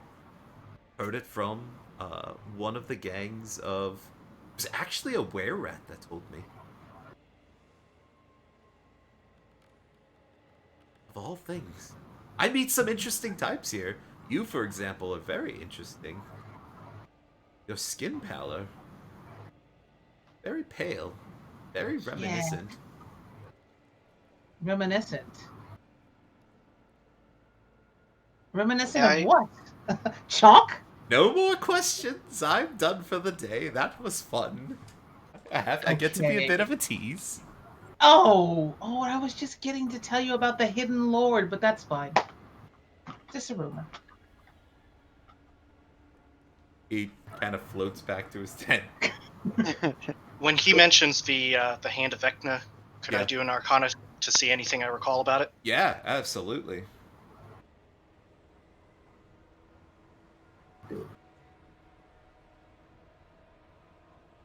I should be good in this stuff. Why do I keep rolling ones? No. Yeah, you don't even know who Vecna is. Yeah, Woo! okay.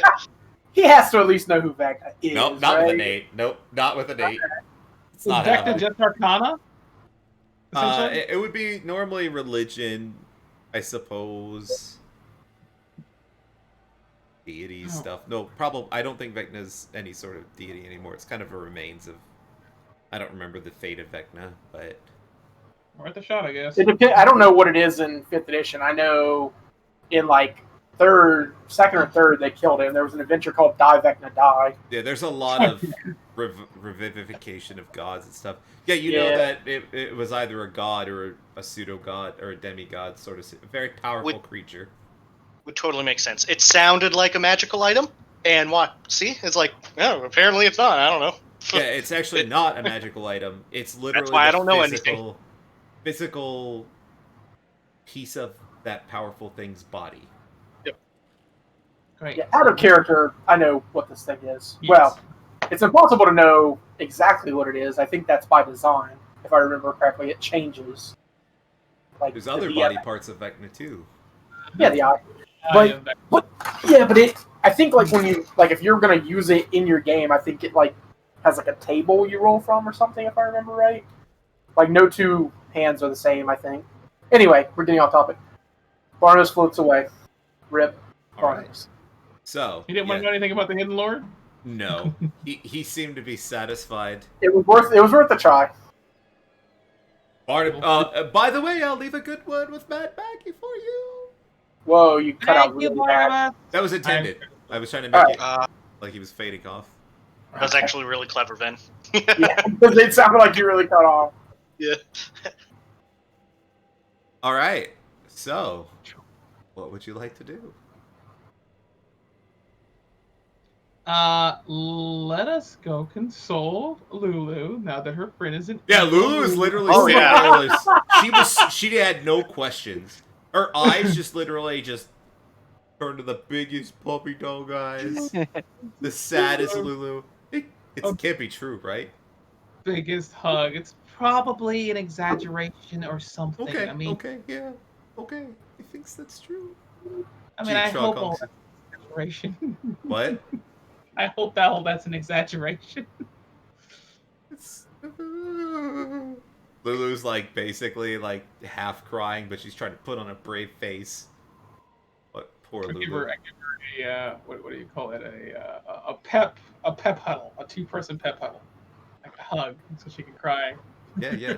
She definitely trunk hugs you. Borderline strangles you with her trunk.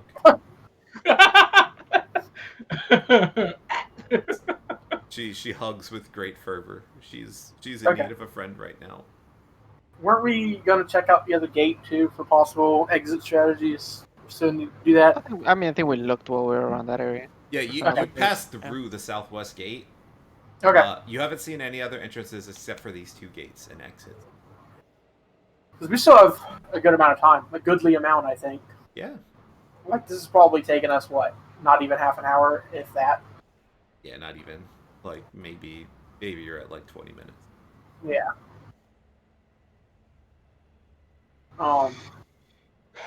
Also, nice sickle, Derek. Ew. You want to Yeah, clean it that thing? definitely needs some cleaning. You could press the digitation. I was Yeah, actually yeah. just about to say, as he starts doing exactly that. Yeah. Yeah. You got one that just seems to mostly be bloody. So it's not in particularly bad shape. Looks like this guy was good at his job. Not too dull.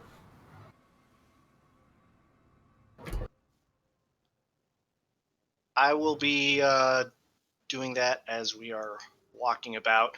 At this point, I think just kind of looking, is there anything else of interest that would capture our eyes? Uh, there is the weird situation with the dancing golem thing. And then there is you also noticed as you were walking away actually the two birds that were previously on Mad Maggie's shoulder were at a southern tent and they were kind of looking at you. Um you kind of saw them fly up as you left. But other than that, it's just a bunch of little red-capped guys kind of just running around a camp, patrolling things, doing day-to-day work. Nothing else stands out as... This place is weird. So we're gonna ask Mad Maggie to find Smiler, Eldrin. I don't think we're ready for that yet. So we know I need you. somebody. Alright. Knows. I need you to get a little stronger. Then it's Archon. I mean, we might as well just. There's a billion of these warlords. We should just take one on right now. Yeah, and this one apparently stole the hand of a long dead god. Oh, this is gonna be a hoot. That was quite an adventuring story in regards to how that happened. There might be an entire web series about it. Did anybody else hear that voice? Where? Yeah. I think it was those birds. What's a Alright, web so what do you guys want to do? If nobody else has anything, I'm going to walk back over and watch the disturbingly strange blood cat performance. Yeah. Give me an insight check thing singing? watching this performance.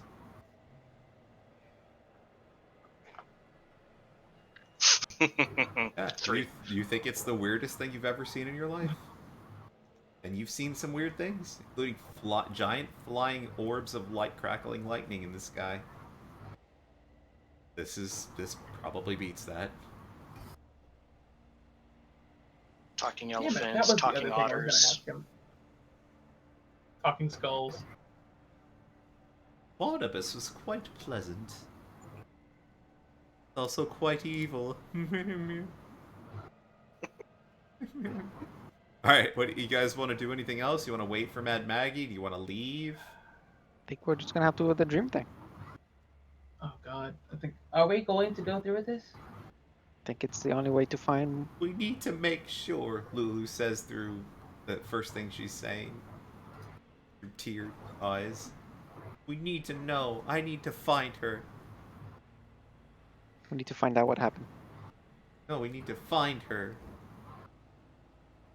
And if something goes awry after this, Mad Maggie, I look around, see if anybody's hearing me.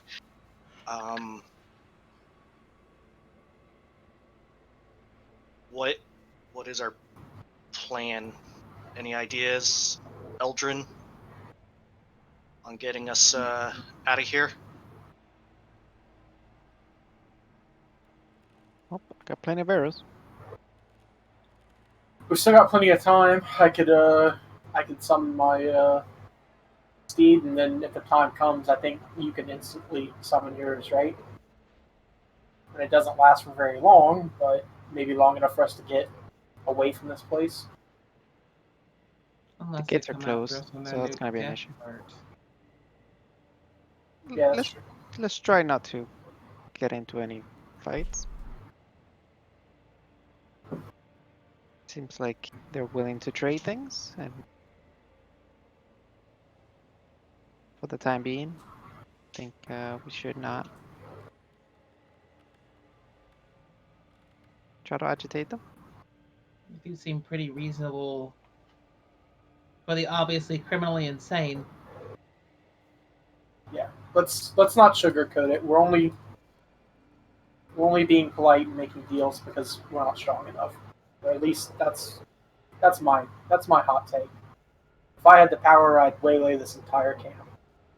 And then I'd we leave would it not be right able to find the information we needed. Well, after I got it. Sounds like a warlord. Sounds like a what? A warlord. Just be careful to fall in the same thought process that Cyril apparently did. Lulu looks at you. It's not true. If she did. That's better. Well, do we need to do anything else while we kill time, or do we just? Just kill time. Alright. Yeah. Kind of hang out near the outside of Mad Maggie's tent. About 30 minutes. She comes out excitedly looking around. Ah, yes! It's ready! Come, come, come, come. We will learn things. It will be exciting for everyone. I'm sure. Come, come, come. Lulu starts to kind of slowly fly forward. Go with Lulu. Follow in. Okay. Emotional You're led support into a dark tent. There's candles lit in a circle. There's cushions kind of spread evenly around the circle for all of you. There are definitely some interesting like arcane marks in the center of the circle. And near the pillow at the end of the room where the hag positions herself, you see a skull to her left and right. It's not like a human skull. It's a very large skull. You don't know what it is a skull of. But they are sitting next to her on either side. Those your Just- sisters? Ah, yes! Yes, they won't mind if I borrow them for some magic. How did you know? Family resemblance, I suppose? And she kind of smiles. Her teeth are rotted and disgusting, sharp. It's gross. Those are your sisters? Ah, yes. Yes, yes, yes. They were, I suppose. They won't And care if I pick their brains about this problem. Come, come. You, Lulu, please just stay in the center of the circle. Everyone must keep their eyes closed. The ritual lasts about 10 minutes. And during the ritual, we will all be linked to watch the dreams of Lulu. If anyone leaves the circle, the ritual will be interrupted, and we'll have to start over. How far back does this memory thingy ritual go? Oh, I plan on starting from a relatively... Well, time is interesting. We're going to go to the part around the time when Lulu lost her memories. Lulu kind of nods her head about that. We're gonna But try how to do you find know out what what she. that Oh, is? oh, it's magic. Magic, darling. Just, Hmm. I got this. Atamilla reluctantly sits on her pillow. Don't like this. It's fine. Just close your eyes and concentrate. All right, is everyone gonna take place? Is anyone gonna not be part of the circle situation? If we're doing this, I want to see the memories. Okay, yeah, that's the big thing. Because if you're not going to be involved, apparently you won't get to see the vision situation that's occurring. So if you want to stay out of it, you can just let me know. I would plan to join. Okay. Same here. Antamila and Eldrin. Eldrin was the same. Antamila. Yeah, already set them. Cool. All right, so she starts chanting in Abyssal. It sounds like spell somatic components, and the circle in the center of the room starts to light up, and your vision goes dark. And you suddenly regain your vision. And see a very interesting sight before you. It's actually almost blinding. A rich, radiant light of 100 dancing rainbows slowly dissolves. Warm sunlight fills the area. Within that space, Lulu flies lazily in a lush meadow at the shoulder of a large, beautiful, blindfolded angel. As the pair strolls through the tall green grass, again, this is like a sight you would imagine like the heavens are like. It's like a beautiful place, uncorrupted by anything, just a nice, happy place. Suddenly, in your heads, you all hear, "Push through this vision. It only represents what Lulu wishes were true. We need to go deeper. We need to see more." I would like for all of you to give me a DC 10 intelligence saving throw. Don't add Edmund's bonus, as you are all unconscious right now. That includes me, my Correct. own bonus. So I'll have to. It auto does it, so I'll have to subtract 3 from mine. Okay. Just intelligence. Ugh. Okay. Nope, that's good. Yep. Enough of you kind of succeed, and Edmund, your head starts to kind of hurt a little bit, but you actually see an image of your other party members kind of pulling you down into like this weird darkness, like a dreamscape sort of situation. And Do I hear a whom? I don't know this reference. Inception. Keep going. Rip. You suddenly go from this happy fields of joy and butterflies and tall grass and sunshiny rainbows to a flame-encircled battlefield appears before you on a barren hellscape. Looks very similar to Avernus. At the center of the circle, Lulu and the angel you saw previously lie unconscious, and they're on the ground, horribly injured. You see yourselves all standing in defense of Lulu and the angel, facing outward, as a group of spined devils creep closer towards you. In the distance, you see something very interesting. You see a formation of battered, retreating human warriors running through a portal and disappearing. And you hear the hag's voice in your head. It says, "The devils! You must defeat those devils for us to progress further." And this is the hellscape that you see. And I'd like, as soon as I clear the initiative track,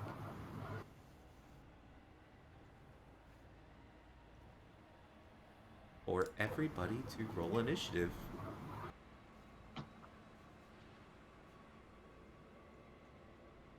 And 11's way better. We're gonna go middle.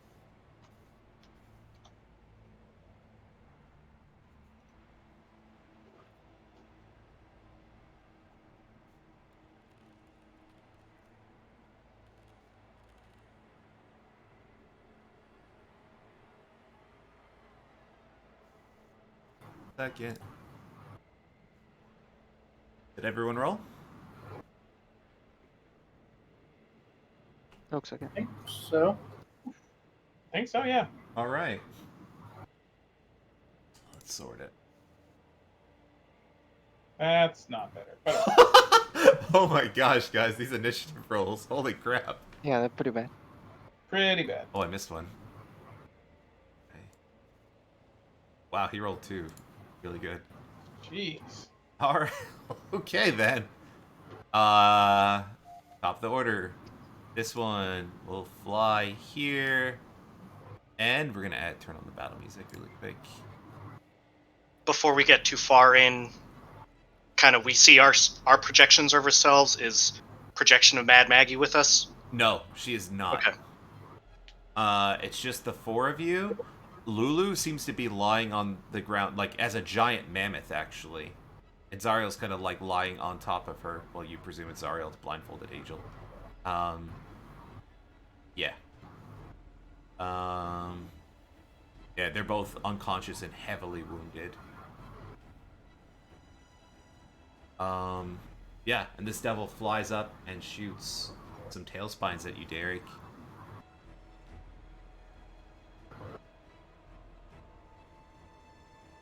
What's your AC?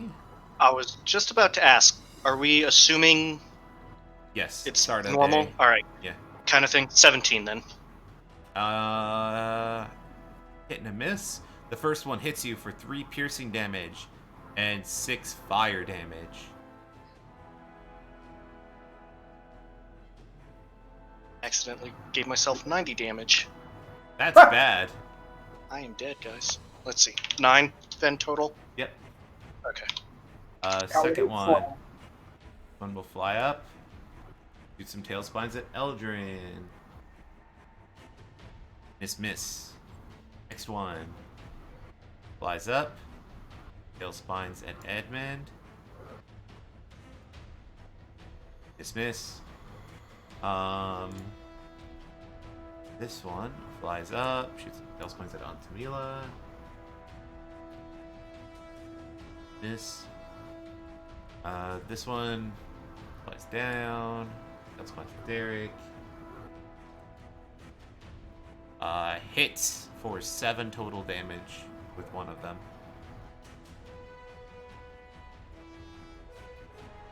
Edmund, it is your turn. Find yourself with your weapon already drawn, your shield strapped to your side. It's almost like normal. You feel completely normal. You know that this is a dream. They were flying, but they flew down to ground level, or These they're all at about 10 feet of height. You could reach them if you move next to them, because they're only diagonally up 5 feet. got it. All right, I will move here. Mm-hmm. And I'll attack that guy. All right.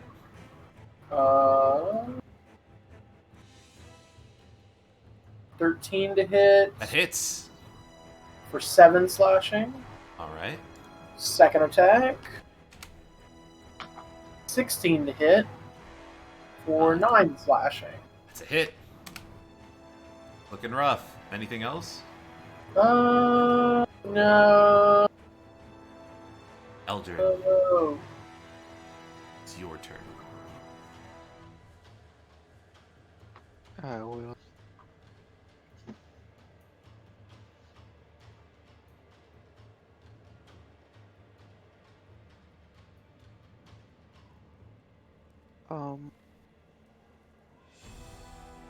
Hunter's mark this guy? Yeah. Not even gonna add it. You're gonna kill it.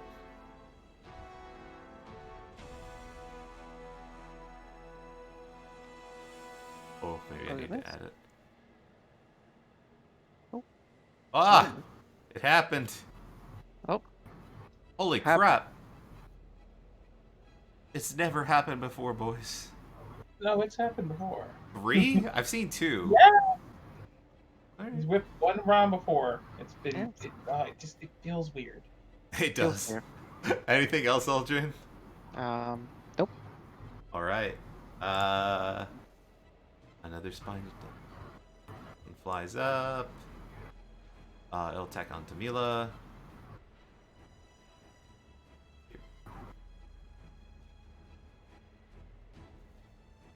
Miss. Crit!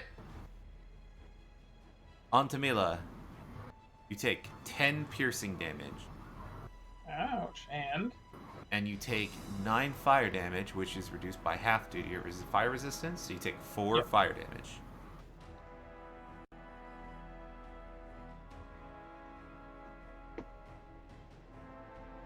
okay. And it is your turn.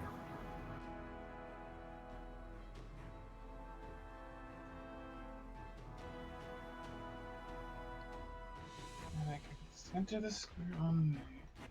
Okay, so I'm going to.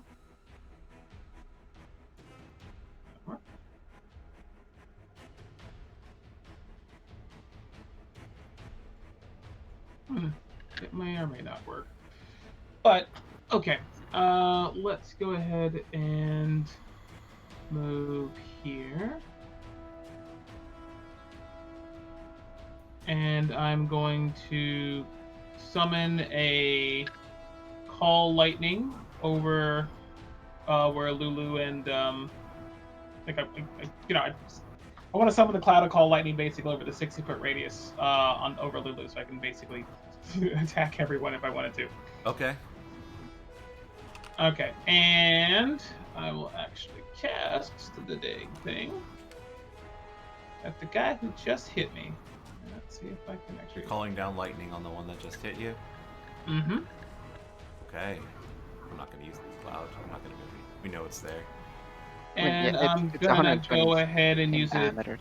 Max roll for it, so it's gonna be 30 damage. Okay. What saving throw does he have to make? Deck save.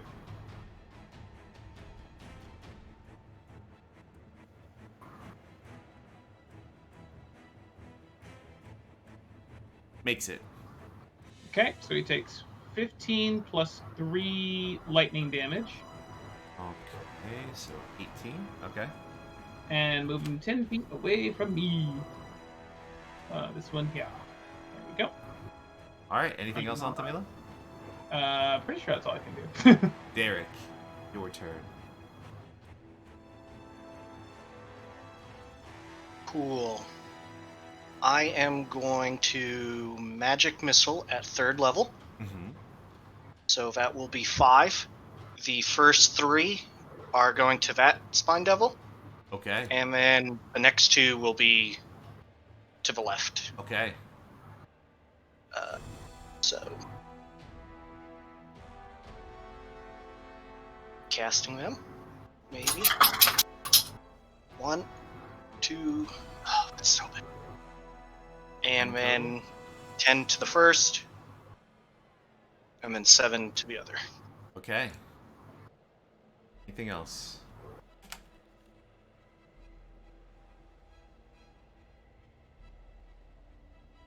I assume I no? will. Oh. I'm going to move right there. Cool. That's it. Alright. This devil flies up, attacks Edmund. Dismiss. Devil flies up, attacks Eldrin. Crit. What's your AC? Miss, I think? 19.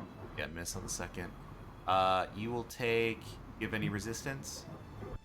Oh, you might have... Yeah, elemental. So, you take 6 piercing damage and 7 fire damage.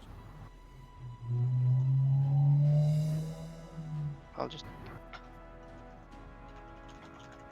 You take it, you said?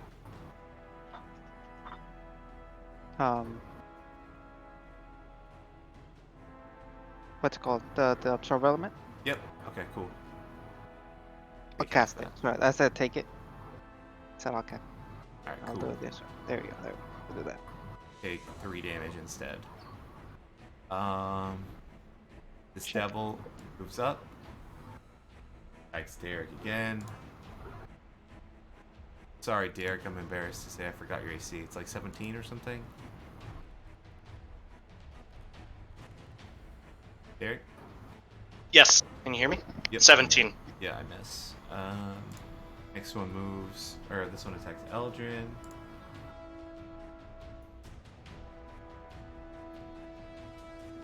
Eldrin, yours was 20? 19. Oh, miss. Miss.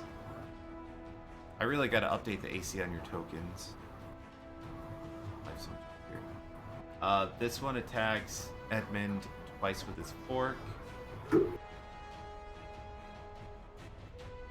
Edmund, what's yours right now? 22. Misses. This one attacks onto me a little bit more tail spines. Misses. This one attacks Derek. Going to impose the disadvantage Gotcha. with the On warding first one? flare. Yep. Okay, cool. He would have crit you. Instead, now he just hits you. Okay. Yeah, you prevented a crit with it, so that's really good. Yep. You take a total of 7 damage. Okay. Edmund, it is your turn. Cool. I'm gonna attack with that fliggity flank. You don't have flank.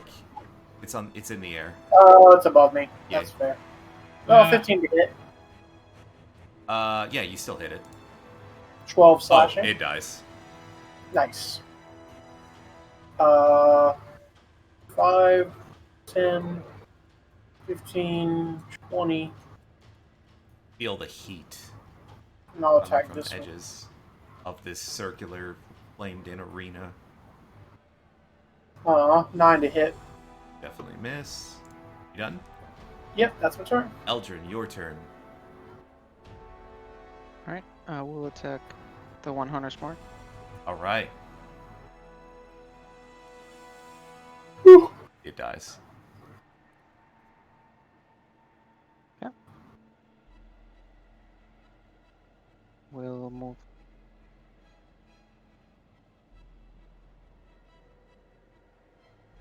here. Okay. We'll attack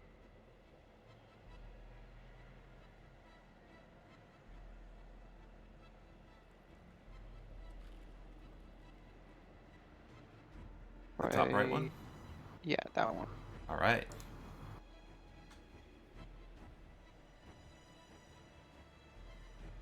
And you miss. 11. Anything else? Nope, that'll be all. Ooh.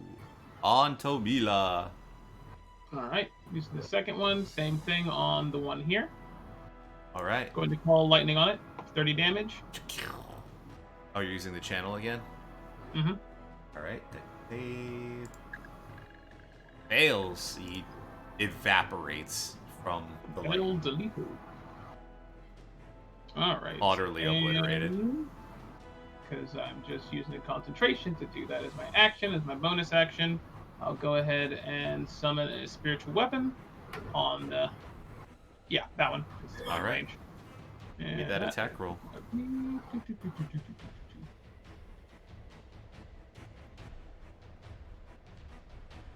Yeah, Nice. that's a hit. Or 9 damage. And that'll be right. Yep. I think we'll let that for a little while. You done? Yes. Well, let me move over here since you can't have the flanking at all, and then I'm done. Yep. Derek, your turn. Alright, I am going to try to toll the dead on that one. Yeah. Con save, Hey. right? Or is it wisdom? Wisdom 15. He fails. Noise. And because he has taken damage. Yeah, he's taking a lot of It's- damage. Oh, well, 9. Ah, damn. Whoops. Well, And then Nice. let's see, I guess I'm gonna back over in between my buds. All right. is it Toll the Dead a cantrip? Yeah. Yes. Do you Oh. get to add- Oh, I do. I will add, thank you, Oh. 4 radiant as well. Oh, it dies. Nice. Nice. Maurice for the save. I didn't even remember it. Yeah, it's been a while. Okay.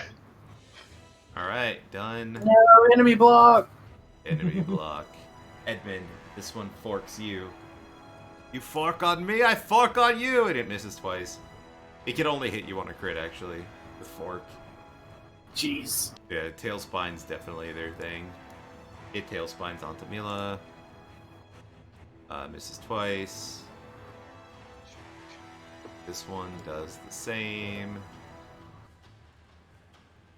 Misses twice. This one.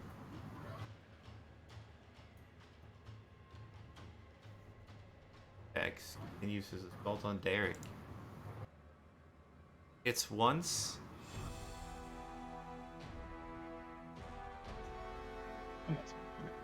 Derek, you will take 10 total damage. From first attack? Second. Second. Okay.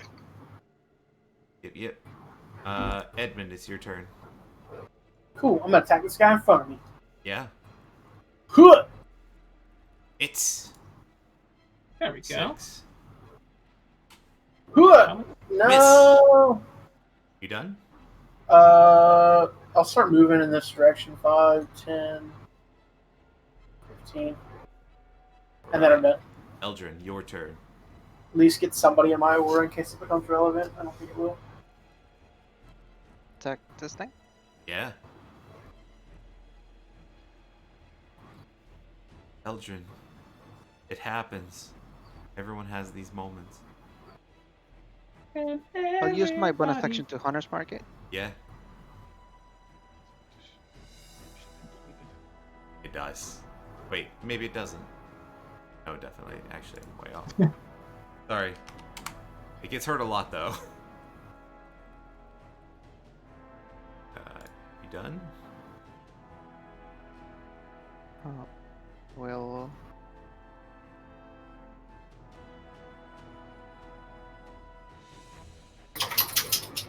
yeah. On to Mila. It's your turn. Gonna keep on with the call in, but this time I gotta roll. It's gonna actually come up. No, it's not. All my stuff is broken. Let's go. Could just cast it in the. Thank you. Could you just? Yeah, it's awesome. Could you just go ahead and. Alright, it There makes we the go. save. Okay. So that's gonna be the one over here, and that's gonna be a dex save for both of them since they're within 5 feet of each other. Oh, nice. One saves, the other one does not save. All right. So, First one was the bottom left. The first one takes 6. Why does it have 2 numbers listed? 16 and I 1? don't know what the 1d10 is. Oh, if it's storming. Got it. Okay, yeah. Don't disregard got that it. extra one. Yeah. Okay, so I'm like, 16 on the first. Wait, no, not 16. The first one made the save. First one So takes half 8, that 8. and the second one takes 16. Well, the Or- second one's also going to take 3 more damage than that. So the second one takes 19. Got it. You done? Yeah, no. I'm going to hit this guy with the spiritual weapon. Yep. Come on. It's just here. Prepared to press the button. I had to go and find the damn thing. It's slain. Alright, and we're going to move that sucker over here. And in my turn by moving right here. All right. Spine Devil tries to fork you twice. Misses twice. Wait, what's your AC again? 19, 20? 20. Yeah, misses twice. Before that, you skipped me. Wait, did Yeah, I? you did. There. You Yeah. I was like, wait a minute, hold on. Had to just double check. Thank you. I didn't notice. No problem. I'm going to also try to toll the dead. That marked one there. Okay, the one To above north. you? Got it. Yep. It succeeds. Need to roll Okay. damage. Nothing happens. Then I'm gonna back off. All right. The one to the north of you, Altamila, tries to fork you as well. Oh, you get forked Alright. for 3 Dex damage. save. For 3 piercing. damage? Yeah, Okay. So I'll take 3 piercing damage. Give me a Dexy. he makes it. Okay, so he's only going to take. Blah, blah, blah. He's probably dead, unless you roll really I'm- bad. Well, unless I roll a 1, I imagine. Not Rod. Where is. Come on. I need to look for the ship. Oh, God. There. Boom. Yeah, no, he's total is 7 or yeah, nice. All right, the one to the north of Eldrin shoots at Eldrin with 2 tail spines. Miss and a. You're 19, Eldrin. Yep. Hits for 3 piercing and 4 fire damage.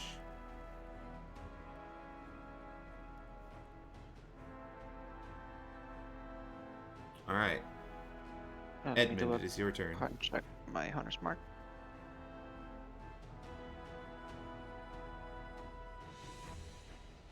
Thank you. It's obliterated.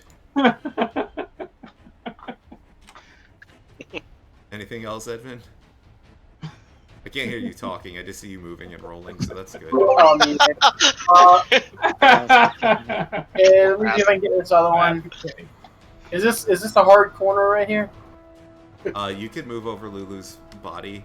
It's a giant furry mastodon. But I'll let you do it. You're familiar with Lulu. You could get in between there and kind of squeeze through. 20. Yep, I just have enough then. I will use my second attack on this other one. Yeah, get another crit. Divine Smite. Oh. Yeah. 16 for 11 damage though. Oh, pretty good. Yeah, not bad. Alright, that's my turn. Eldrin, your turn. Finish. See. Oh, that's right. There It we go. does. Your arrow flies through the air, Friendship. piercing the body of Spined Devil. And you are left looking at sight of Lulu, presumably, a giant golden mastodon creature, and a angel with a blindfold. And before you could do anything, the landscape suddenly fills with a thick black smoke, and the smell of death and decay expands to encompass everything. And before each of you, you're all standing in a line next to each other. And in front of each of you, there is a spined devil on the ground kneeling before you, offering to serve you if you spare their lives. What do each of you do? Wait, what? Like they just like appeared. Yeah, you've kind of like everything filled to with smoke, thick black smoke, and the smell of death and decay is everywhere. And in front of you, suddenly, in this like you're not seeing Zariel this whole scene anymore. Uh, you just have like this thick black smoke in front of you, but you could see in front of you there's a spined devil kneeling in front of you, and it Can we see each other? yeah, you could all see each other standing next to each other. And in front of you, these devils are kneeling and offering to serve you if you spare their lives. What do you do? I would reject the offer Yeah, do Okay. not spare mine. and kill it. Yep. Okay.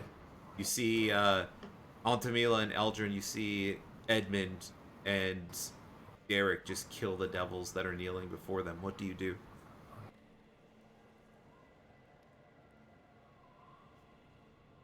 Probably consider it for a moment. I'll strike it down anyways. Okay. Altamila. I'm going to kneel down and ask it, what does it mean by serve? Uh, it says, I will serve you in any way if you just spare my life. Anything you ask, I will do.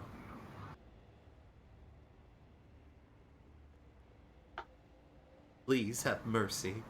He's kind of looking over at the slaughtered remains of his friends. Don't forget it's a dream, Antamila. Hmm.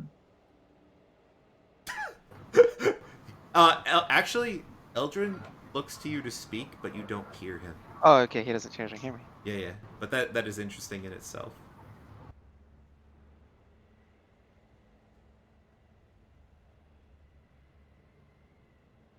Anything I want. Anything, please. Can you tell the truth? Yes.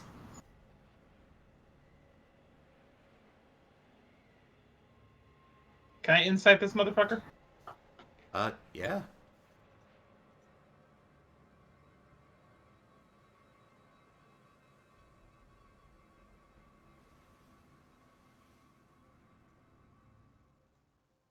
Yeah, he seems to be genuinely scared for his life and pretty much willing to do anything to survive.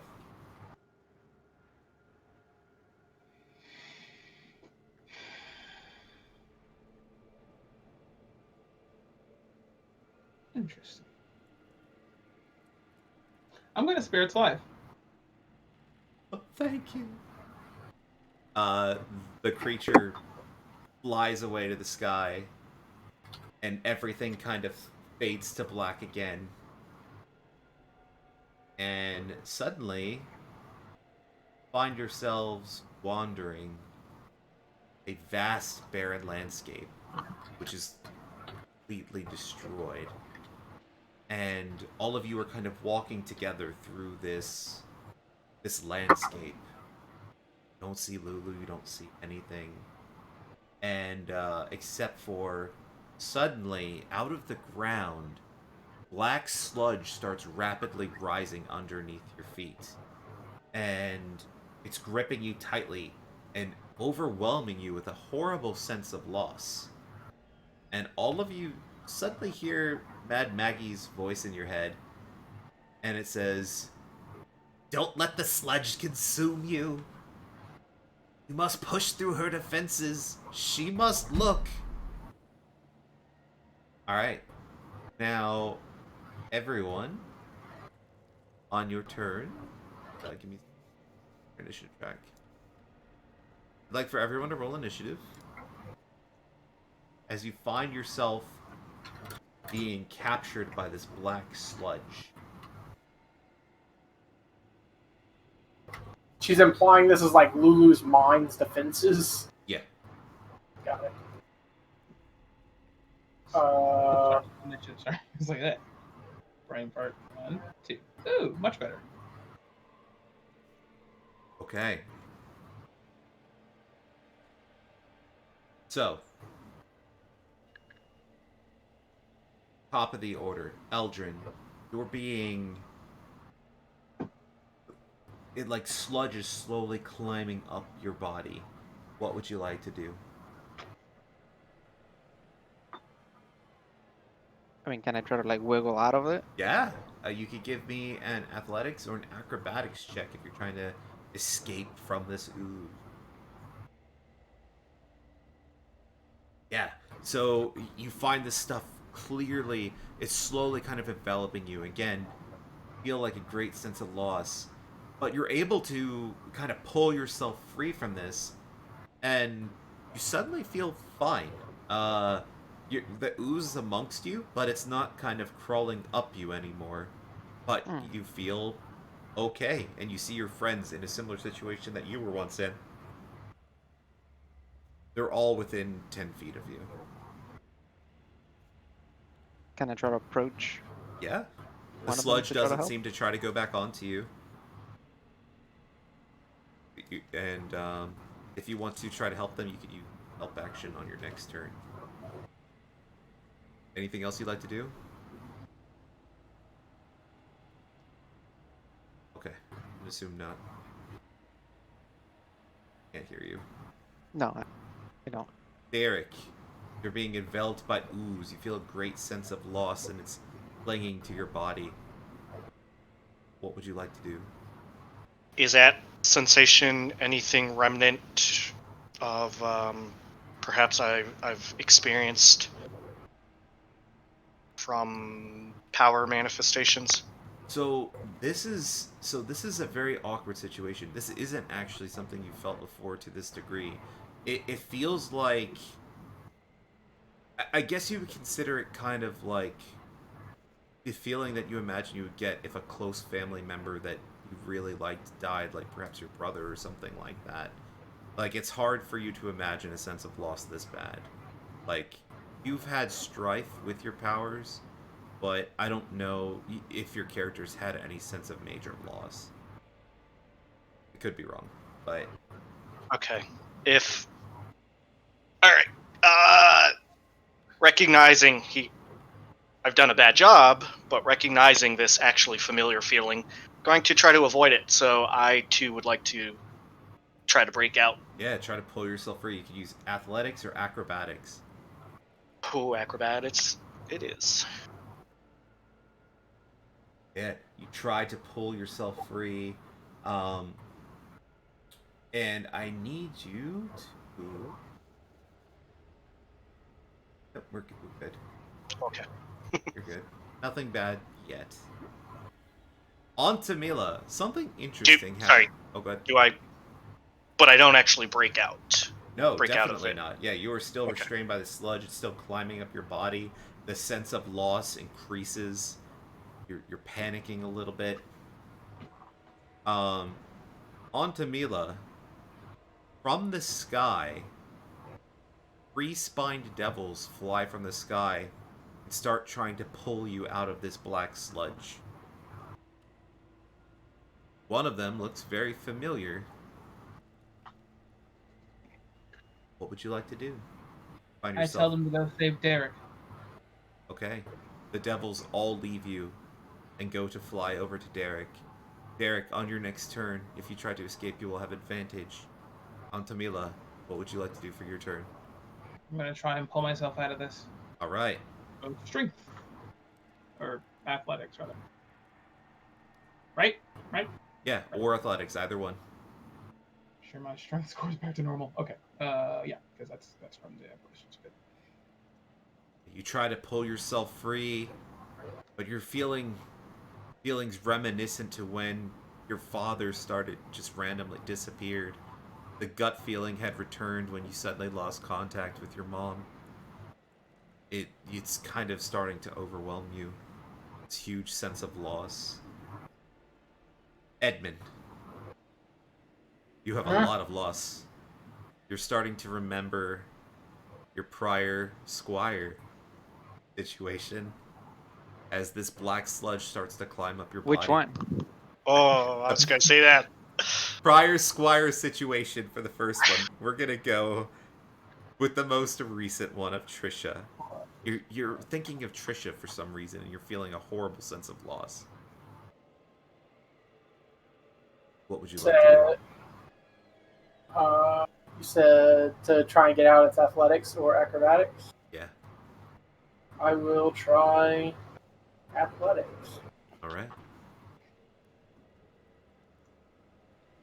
Yeah, you wrest yourself free from the black sludge, and suddenly the feeling of loss is gone. You know, you still have a little bit of a sour feeling towards the situation, but you're no longer trapped by this black sludge. What would you like to do? Uh, I will get myself into a position to hopefully help Camilla. All right, Eldrin, what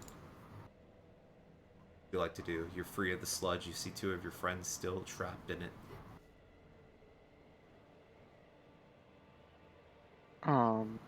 Do I see the spine devil? Yeah, the spine devils have flown above Derek, and they're obviously like pulling on his clothes, trying to pull him out of this sludge. Did I hear Antamilla give the command? Yeah, she's relatively close by. Um, guess I would go over and try to help Antamilla. Yeah. All right, Antamila, you will have advantage on your next saving throw to or ability check to exit the sludge. Okay. Let's Derek, try again. Mm-hmm. you have devils helping you from above. You don't know how to feel about that, but the feeling of loss is stronger than it was before. Um, but you suddenly feel a little bit of hope with these devils helping you out. What would you like to do on your turn? Gonna try to scrap my way up again. All right. Guess Yeah. that's a 17. Yeah, with the devils helping you, you were able to free yourself from the sludge, and suddenly the sense of loss has dissipated. The devils immediately fly over towards Antamila. Antamila, is your turn. Those feelings of loss are increasing greatly. The sludge is climbing up your body. You have your friends helping you, though. And you're able to break yourself free from the sludge.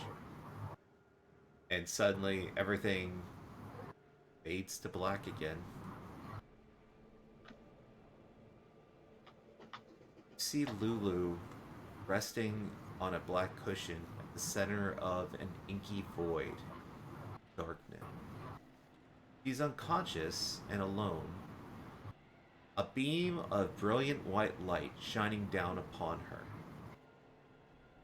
Next to Lulu, there is a large gleaming brass spyglass resting atop an ornately carved tripod. Suddenly see Lulu wake up and peacefully looks around herself, and she sees the spyglass.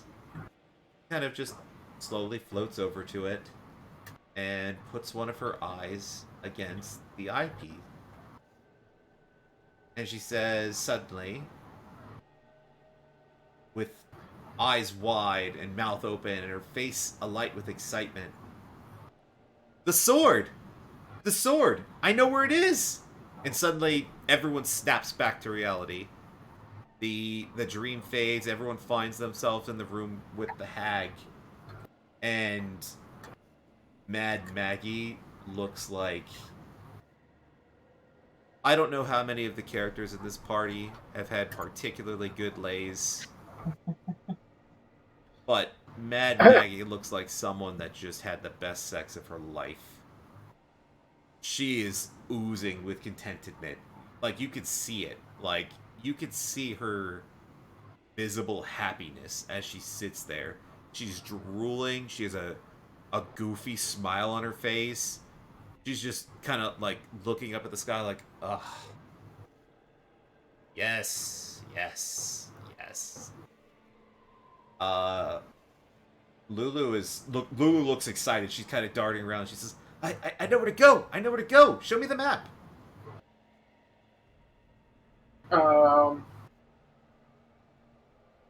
Maybe we should not do that right here. Okay. Yeah. I know, though. I know where to go now.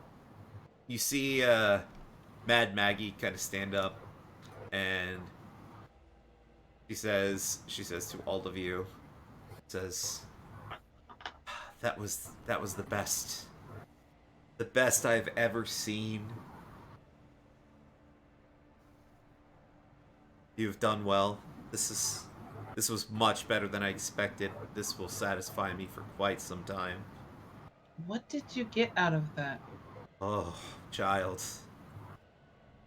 Despair, the agony, the suffering. Seeing Zariel fallen like that. The loss. Oh, I can't even put it into words. She's like literally, like she is like heavy breathing, like All right. you could tell it was good for her. Did anybody do a knowledge religion on a hag? Because I want to do one right now so hard. I'm like, Yeah, is that normal? someone failed one, but we only had one check on it, so you could absolutely. We're not in any immediate. No, I'm just gonna go straight up. Screw it. Fuck that is right now.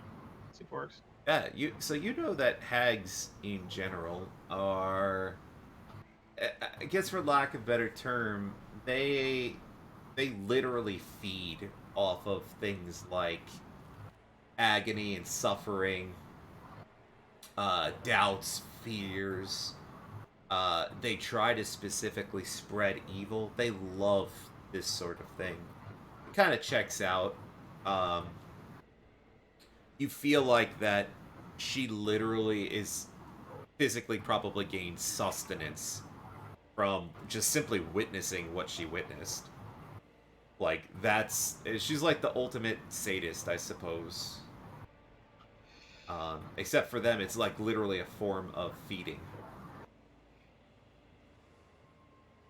They take a particularly fond joy of corrupting mortals as well. You also know the standard monster block stuff about hags. They definitely work better as in covens with other hags.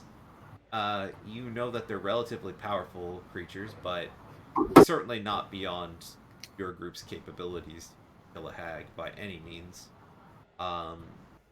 You know that they're powerful spellcasters, and that they can change their shape and haunt people's dreams. They have standard fiendish type resistances. They're resistant to cold and fire, and non-magical stuff is reduced against them. Yeah, that's pretty much what you know of the 19. Let's say she pieced that together with her afterglow. Yeah, she is the happiest looking ugly thing you've ever seen in your entire life. Like, she's full afterglow mode. And she says, "This was so much better than expected, and I've heard good things from people in my camp. You've helped some people. I feel like I'm feeling very generous today. I feel like giving you an additional reward for your success in showing me these things." Like a tear actually kind of falls down her eye a little bit. It was not that good for us. That is not fair. I'll try to bring you to my level of happiness. And she screams pretty loud, and she calls out to the two Kenku that were chatting with you. "Chukka, Clog, come!" And the two Kenkus, doesn't take long at all, kind of run into the place. And she says, "You say these people helped you fix the demon grinder, yes?" I can't hear a And damn thing. they kind of nod. They said, "Well, give it to them. They I have think Antomila provided..." lost sound. You can't hear me? Antomila can't. I can hear you now. Oh, Mary's there. Okay. That was fucked up. Like, literally, the sound just cut for no reason. This she game, it was goes, everywhere. But anyway, "Chukka, Blunk. They fixed the demon grinder, yes?" And they kind of nod their heads and they said, And she goes, "Give it to them. They've earned it for what they've done today. They'll need it to travel through Avernus, lest they find walking acceptable." And she says, I have never been so happy in quite such a long time. I'm in quite a good mood. Uh, Chukka, also give them your soul coins. So they might actually be able to fuel the demon grinder.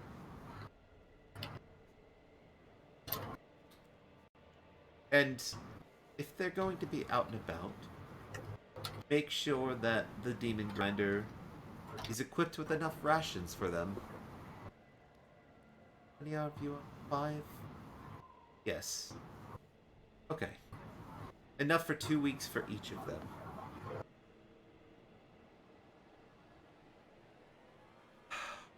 I'm so happy right now. Well, you're free to go. You have given me what I wanted. I have given you a reward. Extra. Perhaps we'll see each other around. She kind of nods. She says, "I hope the experience is similar to what it was today." Quick Ooh. question It's like fanning herself. Is this the only form of transport around Avernus? I mean, walk. I suppose you could find a wagon and horse. So we have many horses ourselves. We use the demon grinders, the surveyors, scavengers, the tormentors. I imagine they all run on soul coins too. I mean, it's the most efficient way to fuel things. Most efficient. Is there another way? I don't even believe anything has been designed around that. Why would we do it when we have the souls of mortals? Gotta remember you're in hell. It's the most efficient way. And Derek's going to walk over and just grab the bag of soul coins out of whoever's hands there are. Do you have any soul coins on you? I do not. Yeah, you take the bag and it falls out of your hand. Okay. Hold on, let me just double check where. That's...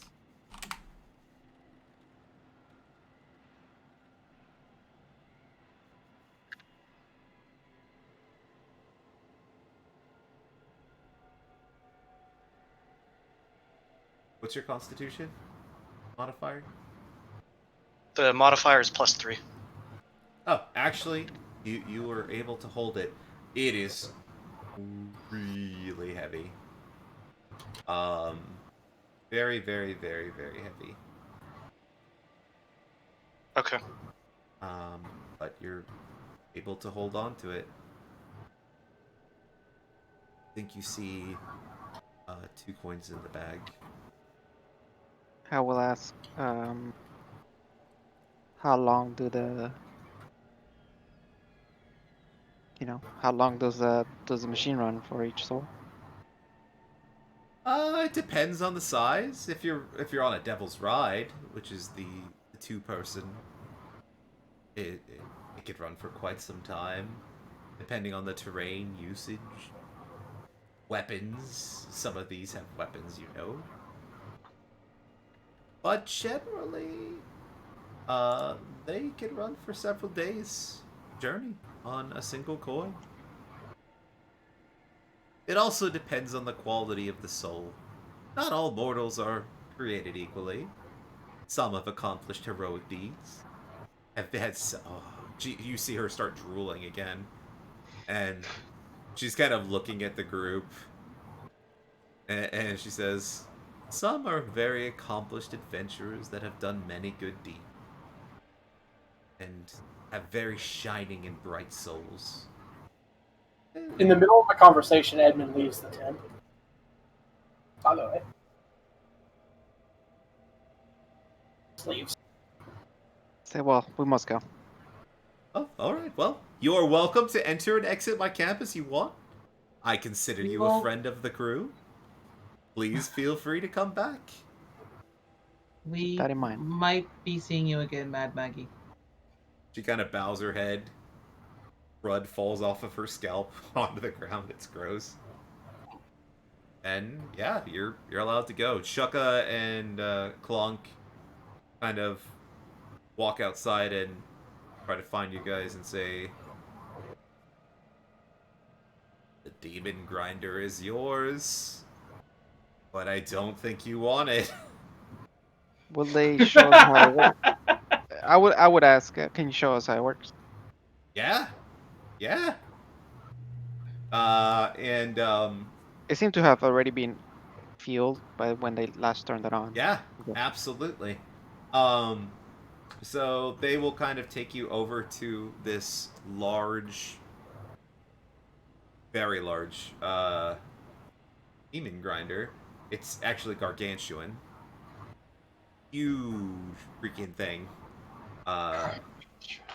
Gargantuan is the size, which is, I think, a 4x4 square, effectively. What's bigger, Gargantuan or Colossal? Colossal's not in 5e. Yeah. Okay, all right. Gargantuan's as big as it gets. Okay. So it's a big old thing. There's different stations on this thing too. There's harpoons, there's a wrecking ball. The front of it has a chomper on it. And he goes through and starts telling you about all the various controls and yeah, you need a person operating that if you want to use that weapon. You'll need someone at the helm to actually drive and steer it. To turn it on, you pull this lever and twist this. To fuel it, you just throw a soul coin in here. Ugh. And then he kind of looks at you and he says, "You promised." Like kind of reminding you Yeah. not to kill him in the face. And he says that if you use a soul coin, depending on how many, he kind of looks again. He looks really edgy, like he's scared of dying for talking about this. But based on how many times it's been used, it has a little more, fuel for the demon grinder. If it's a completely fresh soul out of the kitchen, your average standard mortal, it'll last you about 72 hours. So it's pretty good. It carries a lot of stuff. It's really big. It's got weapons. Does it consume a full soul coin per use, or like you use the soul coin 72 hours and then you get another use out of it, or how does that? No, when you put the soul coin in, it's utterly destroyed. Oh, Yeah. Well, we shall take it. Right. Mm. Well, let me open the garage door and get the gates open for you. And the door opens outward, and you're standing. Okay, so Edmund, I need to know what everyone's doing. The gates are open, the doors are open. You were at the helm. All of you could kind of fit up here, but it's meant for a one-person station. Who's gonna drive this thing? Eldrin. I will attempt to drive it. All right, so Chukka says, give it a try. You might want to practice for a little bit out there. There's a lot of wide open space. Just don't hit the walls or we'll probably be mad at you. But it has, he kind of shows you how a wheel operates. Turning it to this counterclockwise makes the thing go left. It doesn't turn very careful, so if you're going really fast, you have to be cautious. And it can go pretty fast when it's kind of running. It's almost twice as fast as a horse. For its size, it's really, Soul's really put out some power. He kind of cringes away. He says, "Sorry, I don't want to offend you. I'm just telling you how it works." All right. If you want, I can stay up with you on here. until you get out of the gate to make sure you know how to operate this thing? Sure, let's do that. Okay. And he says go on and pull the levers and turn the things to kind of get it started. Um, if you follow those instructions, it works as expected. Okay. And the thing powers up to life. He says you push forward this lever here to move forward, and if you need to brake, you pull back on the lever. And if you ease it forward, this gargantuan carriage thing. Is everyone riding this? I'd be I on it. mean, I uh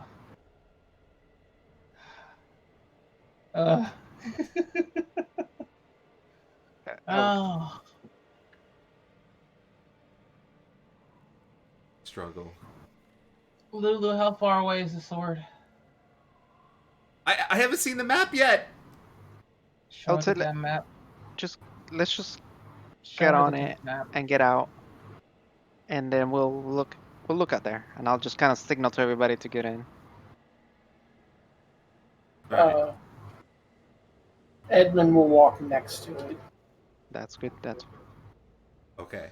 So Edmund's off it. Eldrin, you kind of just push this lever forward, and this Mhm. thing lurches forward like really quick. yeah. It's very a lot of like go and break. Yeah. If you pull back a little, it slows down. But they weren't exaggerating. For the size of this thing, you were genuinely surprised at how quick it moves forward at the simple push of this lever. Uh, Chuck is like, well, okay, so take it slow. And without turning like the wheel straight right now, you're able to kind of maneuver it out of the gate of this place.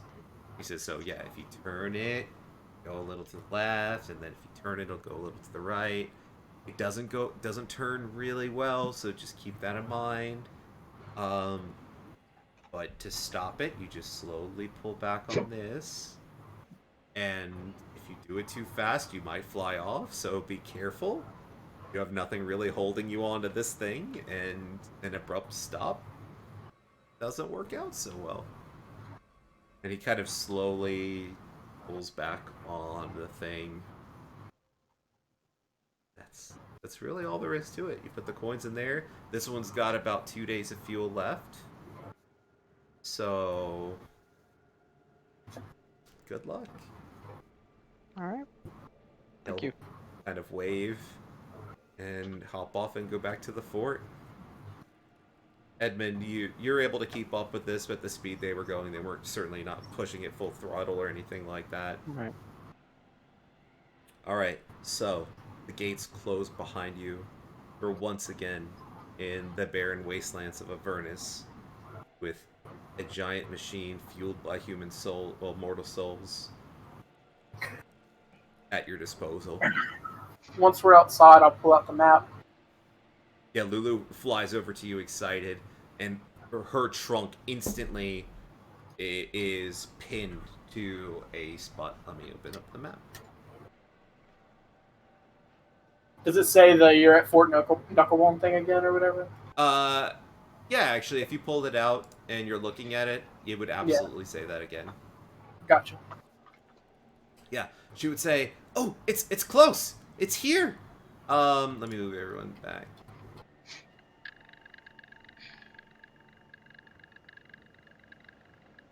It's here. It's here. So you would think along the river due northeast,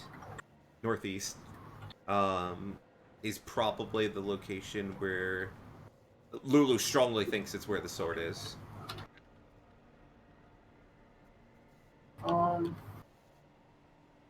What did you see, Lulu?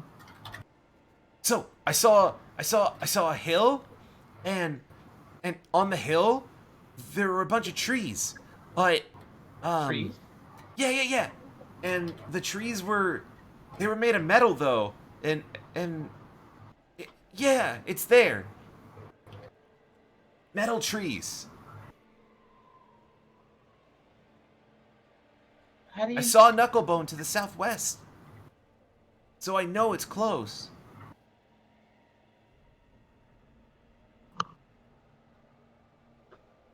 Okay. I know it. Did you see anything else that could be of use? There was. I saw the river to the north and to the east. Um, can't think of anything else. But I think it's here, really. And she's like slamming the map with her trunk in the location. It's gotta be. Why do you think it's there, though? Are you just feeling that it's there? Yeah, I mean, that's what I saw in the dream. You have nothing else to go on. But it's gotta be. We could help Zariel. With the sword? Well, I mean, I'm sure if I saw her, I'd get a good explanation for what's going on. Why this is happening. I'm sure of it.